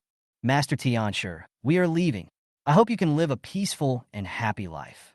Tian Shiyu blessed with tears in her eyes. You are a good person. Those people are not worthy of you. In the future, there will be someone who is truly worthy of you to stay by your side. William looked at Lele nestling obediently in Tian Shiyu's arms, whose face was full of tenderness and reluctance, and couldn't help but think of Dora, who had a ferocious face every time she faced him in the past few years, and couldn't help but smile bitterly. In any case, Tian Shiyu is a good mother to Lele. He suddenly wanted to do something for Tian Shiyu. William took out a talisman from his pocket and handed it to Tian Shiyu. When you are tried, give this soul-gathering talisman to the judge. After he sees it, he won't make things too difficult for you. Tian Shiyu was stunned for a moment when she took the talisman. Then she remembered that William was helping her. She did not doubt whether William really had such great ability to make the judge of the underworld give her face, so she hurriedly thanked him. William didn't say anything else. After watching the mother and son enter the gate and receiving a considerable amount of merit points, he turned around contentedly, got into the car, and left. Tian Shiyu killed someone in the human world, and soon after entering the underworld, she was sent before the judge. She quickly handed the talisman William gave her to the judge. When the judge saw the familiar talisman, he immediately stood up with a look of shock on his face. This kid is still alive? After seeing off Tian Shiyu and her son, William's mission here was completed. The next morning, he took Zhou Sinan's private plane back to the capital. He did not forget what he had promised Tian Shiyu. He handed the matter over to Zhou Sinan to handle, and he made sure that Su Liangkai received the punishment he deserved. Zhou Sinan agreed very readily and guaranteed to complete the task. After returning home, William ate something and planned to take a look at the current situation of the Qin family. As soon as he arrived in the study, his cell phone rang. It's an unfamiliar number, but he knew who was calling. He curled the corners of his mouth slightly, answered the phone, and said nothing. "William, it's me. I'm the third sister." Chen Yunyun's voice was full of fatigue and caution. "Third sister? I don't remember having a third sister," William said lightly. When Chen Yunyun heard this, she was silent for a moment. Then she sniffed as if she had been crying, and her voice trembled a little when she spoke. "William, can we meet? I have a lot to tell you." "No need, Miss Chun, and I have nothing to say to you." After saying that, William hung up the phone. He turned on his computer and took a look at the current situation on the internet. Chen Yunyun's Weibo followers lost more than 2 million in one day, and she was cursed all over the internet. The term Chen Yunyun, get out of the entertainment industry, topped the hot search list at this time. Ranked second is Chen Yunyun terminates contract, which includes Chen Yunyun's previous endorsements in film and television projects that have officially announced that they will cooperate with Chen Yunyun. William knew that Zhou Sinan must have been behind this. In just one night, Chen Yunyun became a rat crossing the street, and everyone wanted to kill her.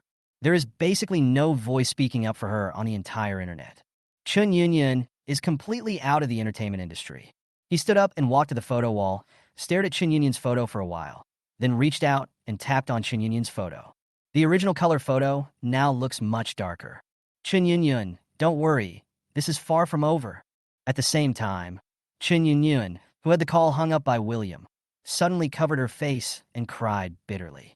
Yesterday, she returned to Daijing overnight to deal with public opinion. But no matter how many internet trolls she hired or how she deleted the posts, netizens' boycott of her and the Chen family continued to intensify. William once said that he would make it impossible for her to continue in the entertainment industry. Now she knew that William had done it. She hate William? It should be hatred. But when she thought that William was the brother Yunyun, who had silently helped her a lot because he liked her, all her hatred disappeared. "You want to see you?" Chun Wanning leaned against the wall with a glass of wine, looking at Chun Yunyun expressionlessly. After Chen Yunyun came out of the studio this morning, she didn't want to go back to the Chun family and felt she had nowhere to go, so she came to Chun Wanning. Chun Wanning already knew almost everything about what was happening on the internet, so she kept her. After all, we are sisters. But she had no sympathy for Chun Yunyun. She had no sympathy for her current situation, let alone sympathy for others. William said that she doesn't have a third sister like me. Chun Yunyun sobbed. He doesn't have a third sister like you, nor a big sister like me. What he says most now is that he is an orphan. Chun Wanning smiled bitterly. We deserve it. Our Chun family has come to this point, and it is what we deserve. Chapter 156, Chun Yunyun's Regret. Upon hearing this, Chun Yunyun stopped crying and looked at Chun Wanning. Chun Wanning put the wine glass on the table beside her and lit a cigarette. "Sister, is it true that Brother William will never recognize us again in this life?" Chun Yunyun asked. Chun Wanning laughed at herself and did not answer the question. Instead, she asked, "What exactly happened between you and Oscar in that show?"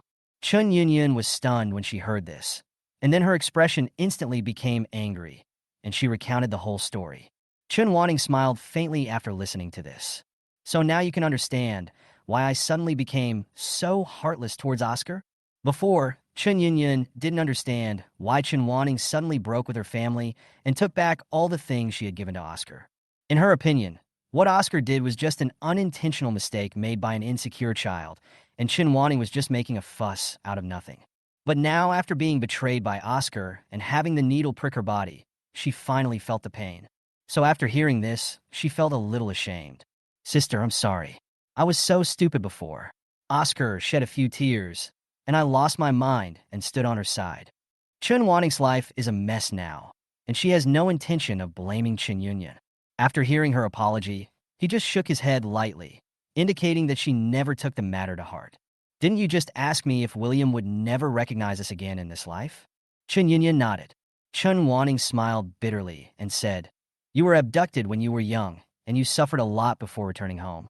As a result, everyone in the family beat and scolded you for an adopted son who has no blood relationship with you. If it were you, would you forgive us? But I didn't hit him." Although Chen Yunyan said this, her voice clearly lacked confidence. "Yeah, you didn't hit him, but he fought for you online, but the look in your eyes when you looked at him was full of disgust, and your heart was full of the person who took his place. Isn't this more hurtful than ordinary beatings and scolding?" Chun Yunyan whispered, "But this is also because he stole my underwear." Chun Wanning knew that Chen Yunyan just didn't want to admit her mistake, so she was looking for an excuse for the mistake she made. But why? Why can she make excuses for herself with a clear conscience when she is tortured by guilt every night and unable to sleep? The sin was committed by the whole family together. Now that retribution has come, we should all suffer it together. Chun Wanning never claims to be a good person, so it is impossible for her to do something like sacrificing herself for others. She smiled faintly, with a hint of sarcasm in her eyes. "Third sister, at this point, do you still believe what Oscar said?" "Sister, are you saying that this is also a lie told by Oscar?" Chun Yun said with difficulty. She hated William for doing such a dirty thing to her. She now hoped that it was really William who did it. Only in this way could she feel less guilty. But she also knew that this was most likely Oscar's deliberate frame-up. Seeing her entangled expression, Chen Wanning knew that she was still hoping for the best. So she continued, "Since William came back, our good brother has changed." No, it's not right to say that he has changed. It's right to say that he is a selfish, vicious person at heart. In the 2 years since William came back, you've heard many times that he not only stole things from home, but also bullied and excluded Oscar, right? Chen Yunyan nodded. But in fact, no one has ever witnessed these things. It was Zhang Qi who stood up to speak for Oscar. However, these so-called bullying were not captured by so many surveillance cameras at home. Do you think this could be true? All we could see was William denying it with a wronged look on his face, and then being punished by his parents, and then by us, and finally Oscar came out to plead for him.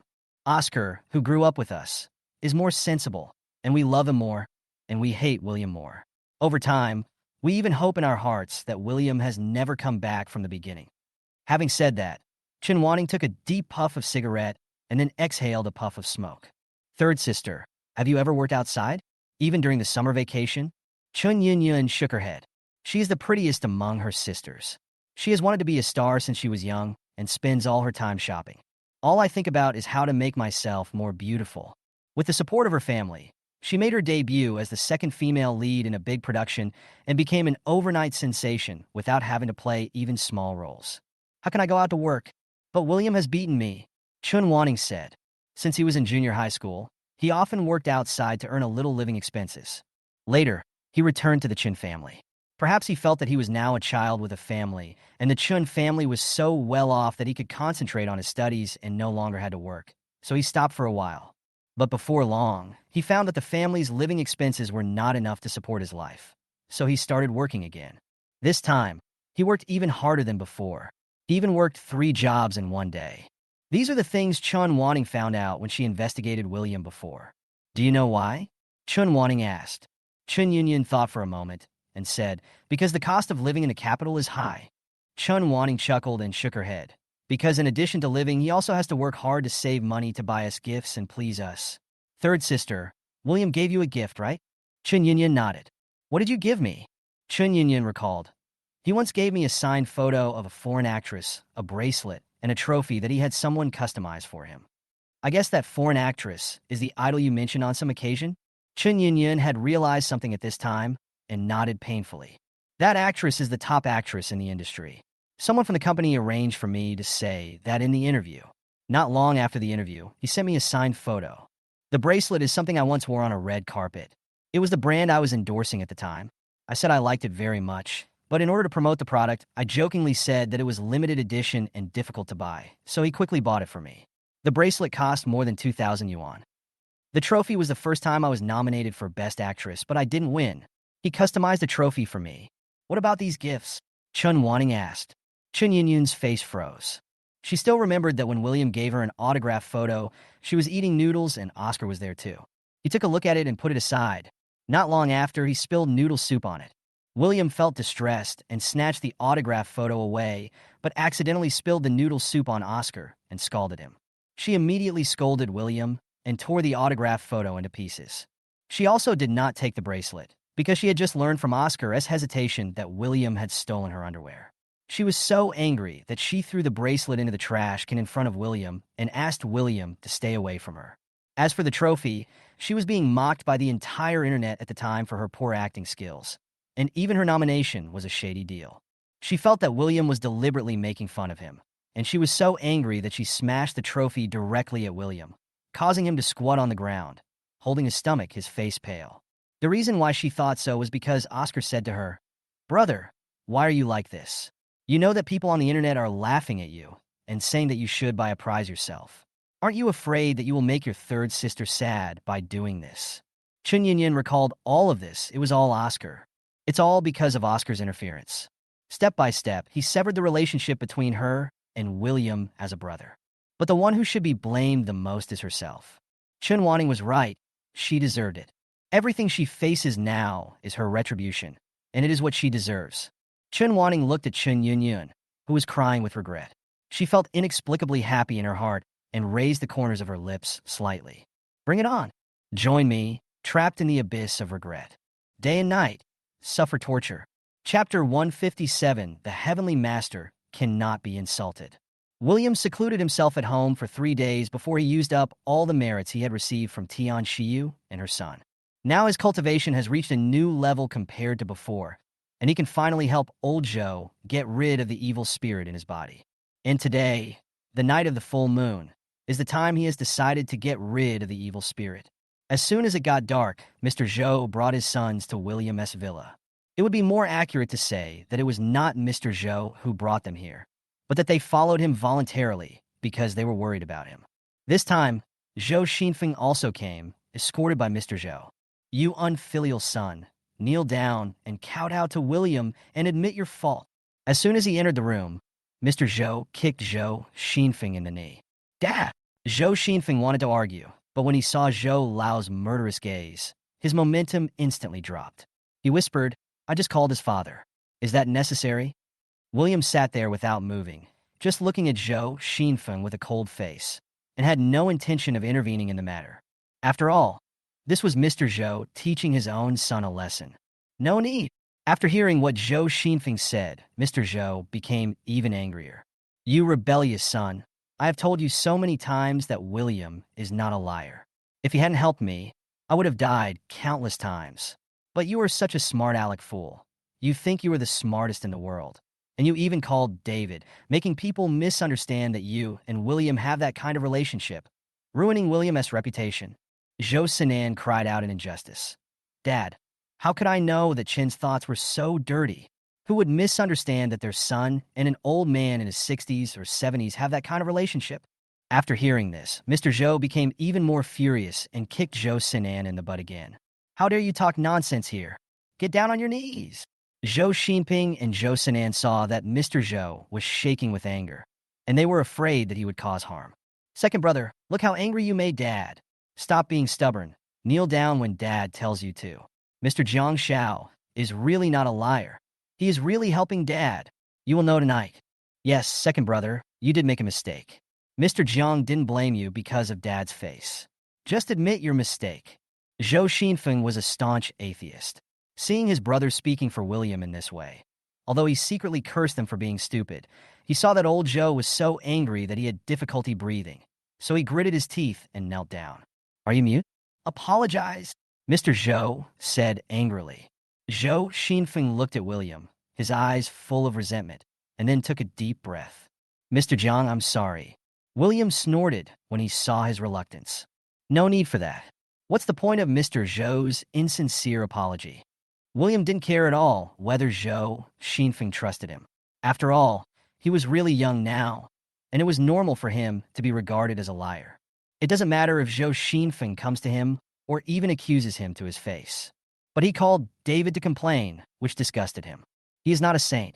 Zhou Xinfeng was so disgusting that he came to him, but he was still so reluctant to apologize.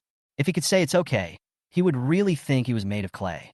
William so forcefully was not because he was worried that William would not save him because of this incident. He was just worried that his stupid son had offended such a powerful figure, and if he encountered any difficulties in the future or was hated by him, it would lead to disaster. Seeing William's attitude now, I felt even more anxious. William, Mr. Zhou. William interrupted Mr. Zhou mercilessly. No need to say more. You sit down for a while. I still have some things to do. Having said that, he stood up and prepared to leave.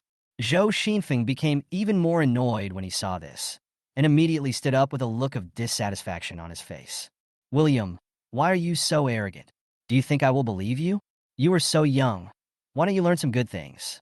You are playing tricks here. Aren't you afraid that I will call the police? William paused, turned around, and looked at Zhou Xinfeng with a smile. Zhou Xinfeng felt his scalp tingling from his cold gaze. When he saw him walking towards him, he swallowed subconsciously. What? What do you want to do? Mr. Zhou was worried about what William might do, so he stepped forward and said, William, calm down. This kid is ignorant. I will teach him a lesson when I get back. Became even angrier when he saw his father being so humble in front of William. Dad, wake up a little. Even if you want to find a master, can you find someone who looks more like one? Why do you have to find such a young boy? Zhou Xinfeng, shut up. Before Mr. Zhou finished speaking, William picked up Zhou Xinfeng with one hand. Everyone's face changed suddenly. Then, William threw Zhou Xinfeng out of the living room with a light throw. Zhou Xinfeng fell heavily on the lawn in the yard, feeling like all the bones in his body were about to fall apart. He just sat up and was about to curse, but he saw William standing at the door looking down at him with cold eyes. For some reason, he suddenly felt a chill in his heart, and suddenly remembered that William looked thin and small. So how could he be so strong? Not only was he able to throw a 5-foot-tall man out of the house, but he was also able to throw him so far. Before he could figure it out, William's cold voice rang in his ears. Zhou Xinfeng, for your father's sake, I didn't hurt you today, but if you dare to act insolently in front of me again, I will let you know what it means that a heavenly master cannot be insulted. Chapter 158, Eliminating Evil. It's late at night. It was quiet all around. The full moon hangs high in the vast night sky, like a huge silver plate, emitting a soft and mysterious light, illuminating the entire earth. The moonlight poured down like water, and the breeze blew gently. The branches and leaves of the trees cast mottled shadows in the moonlight, which shattered on William, adding a sense of mystery to him. Mr. Zhou sat on the chair and looked at William. For some reason, he suddenly felt that William was very far away from him, as if he was not from this world at all. Mr. Zhou, you have too much evil energy in your body, and this evil energy is formed by your essence and blood, so it may be a little painful later. Please bear with it. William's calm words interrupted his thoughts, and he nodded slightly. I leave everything to William. Master, everything is ready. After Ching Fu finished setting up the formation, he came over and reported the work William had assigned to him. He then said carefully, Master, then, can you also remove the evil spirit from my body today? William was stunned for a moment. The evil spirit on you? Ching Fu said with a bitter face. Master, you didn't forget about your disciple, did you? When your disciple came to exorcise the evil spirit before, he was almost eaten by the evil spirit.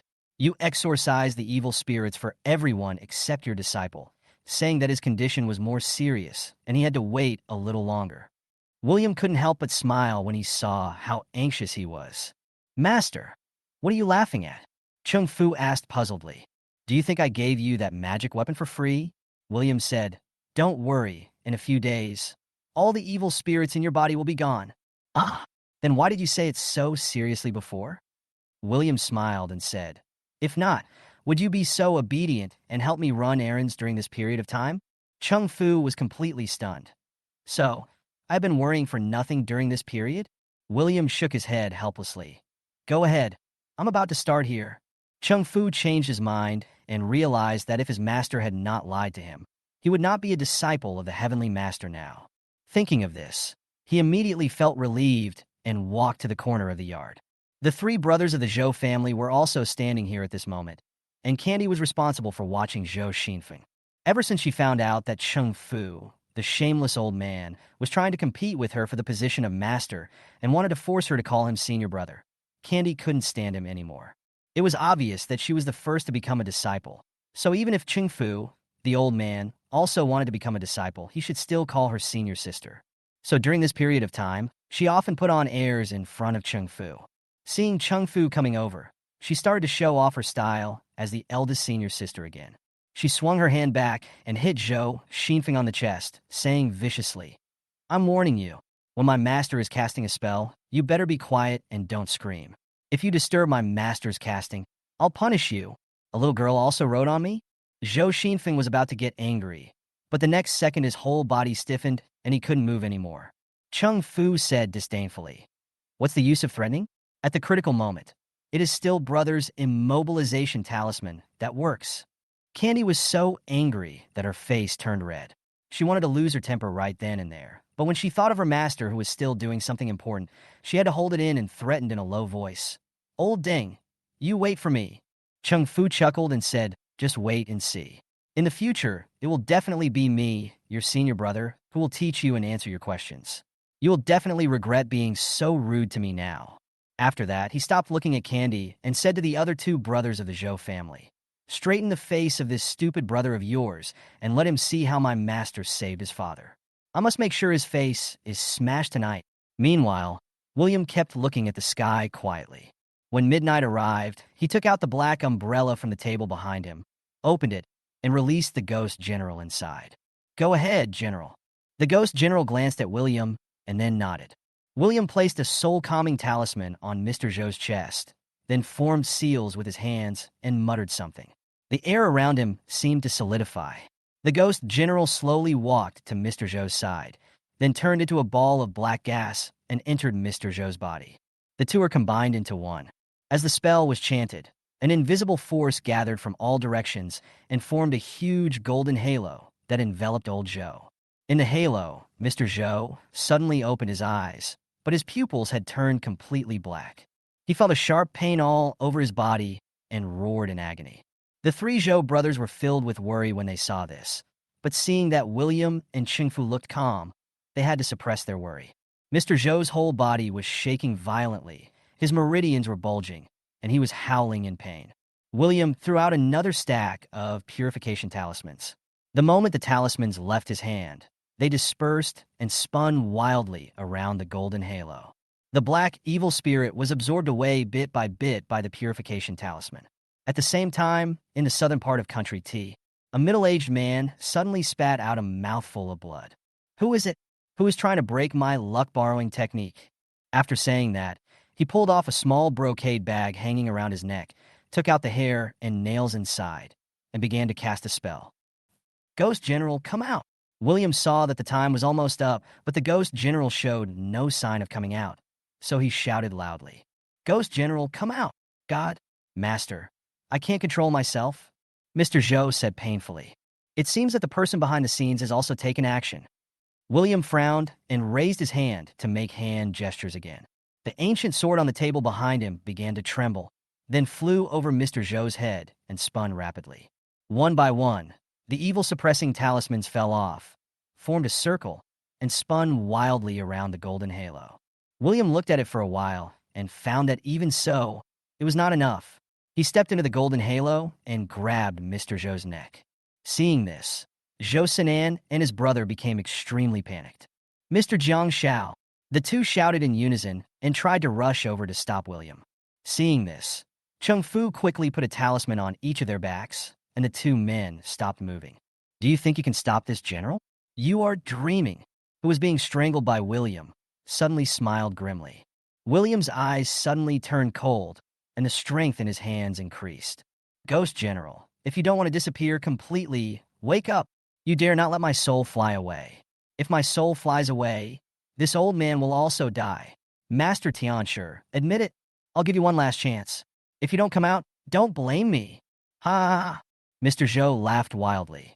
But the next second, he couldn't laugh anymore, because he discovered that another extremely powerful heavenly master's power rushed into old Zhou's body, frantically tearing his soul apart. "Ah!" Mr. Zhou kept wailing in pain. At the same time, in the southern part of Country T, the hair and nails floating in front of the middle-aged man's eyes instantly turned into ashes and floated in one direction. "Come back!" Don't go. Come back. The middle-aged man shouted out of control, then spit out blood again and fell to the ground. His originally smooth skin quickly became old, and his black hair turned gray at a speed visible to the naked eye. With trembling hands, he took off the wooden ring on his right index finger, squeezed it hard, and broke it into pieces. Master, save me? Chapter 159, Sending the Ghost General Away. Mr. Zhou's complexion gradually returned to normal, and his eyes became clear again. Let go, master, I'm out. Upon hearing this, William loosened his grip slightly, but still did not completely let go of Mr. Zhou's neck. Get out now, he said coldly. The evil spirit around Mr. Zhou became increasingly strong and kept drifting outwards.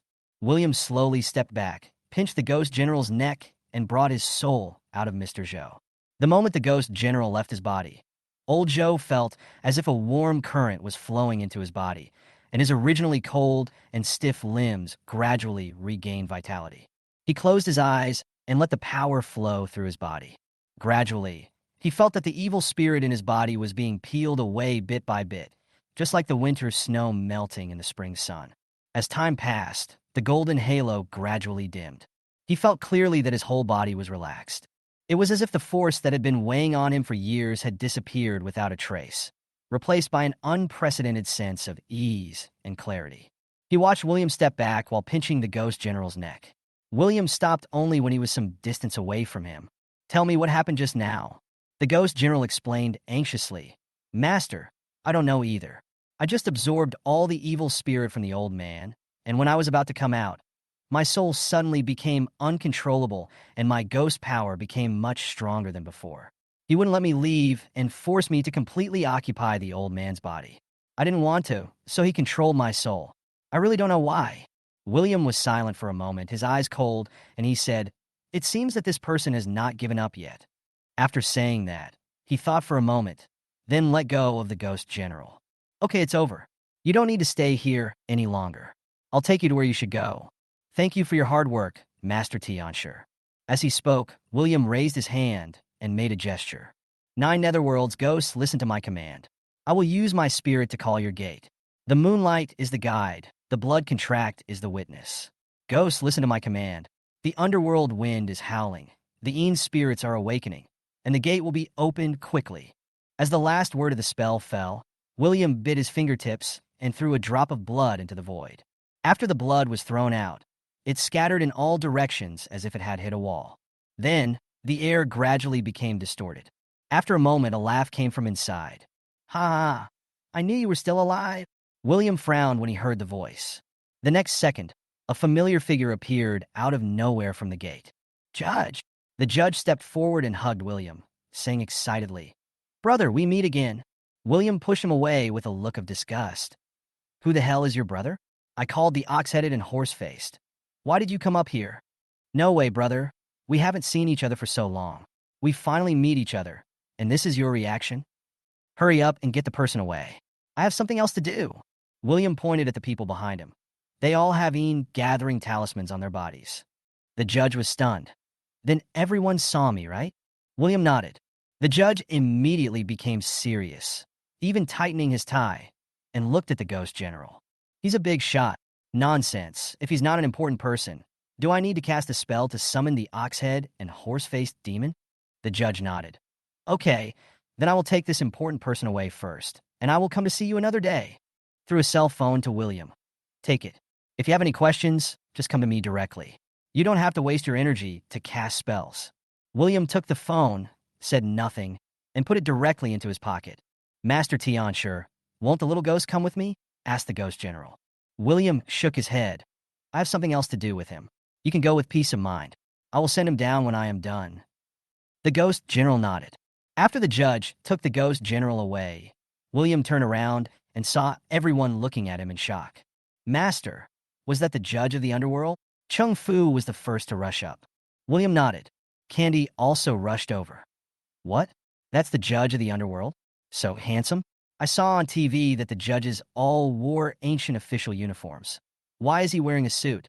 And he has a shiny slick-back hair. William said helplessly. The underworld has to keep up with the times, okay? After saying that, he didn't want these 2 half-apprentices who didn't look too smart to walk up to Master Zhou. How do you feel now? Old Joe has recovered from the shock of seeing the so-called gate of hell and the judge of the underworld. Very good, William. I haven't felt this good in a long time. Thank you, William. As he said this, he bowed deeply to William. William saw with his own eyes that half of the golden light on old Joe's body ran to him, and he felt very satisfied. Although the process was more difficult than he expected and unexpectedly wasted some of the heavenly master's power, the golden light of the merit power on old Joe's body could help him more. William helped Mr. Joe up and told him not to do this. But the more this happened, the more grateful Mr. Joe was to William. William, you saved my life this time. As for the reward, you can name it freely. I will never say no. William thought about the golden light and felt that he had gotten enough, so he didn't feel comfortable asking for too much reward. Mr. Joe, I have already received a lot of rewards that you cannot see. As for the rest, you can just donate 50 million to my charity foundation in my name. You can contact Ching Fu for the rest. After saying that, William went back to the house. He had just wasted some of the heavenly master's power and his body was a little weak, so he continued to make up for it with the golden light from old Joe's body. As soon as William left, Mr. Joe remembered his 3 sons. He felt a little surprised to see them all standing there like wooden stakes. Master Ching Fu, what happened to these 3? Ching Fu then remembered that these 3 people had immobilization talismans on them. So he stepped forward and tore off all the immobilization talismans and the Yin talismans on the 3 people. Zhou Xinping and Zhou Sinan hurried to Mr. Zhou's side to ask about his health, and were relieved to see that he was indeed fine. Then, Mr. Zhou looked at Zhou Xinping and snorted coldly. Do you know that you are a fool now? Zhou Sinan's mind is still in a mess. So, what I just saw was really a ghost. And I also saw the gates of hell and the judge of the underworld. Old Zhou snorted coldly and glanced at Zhou Xinping and Zhou Xinping's faces. You two, each transfer 100 million to William. Then he looked at Zhou Xinping again. Transfer 200 million to William. At the same time, after William returned to the room, he looked at the mobile phone thrown beside the bed and found dozens of missed calls on it, all from unfamiliar numbers. There were also a few text messages, all from Dora. William to let Ching Fu save the dying Oscar at the beginning, to cursing him later. William deleted all of them without even reading them all. And on the other side is the Chun family villa. Oscar was rolling on the ground in pain. Dora was heartbroken, but there was nothing she could do. She could only hold him and cry while cursing William. D-160 John, you Dora, are not even a human being.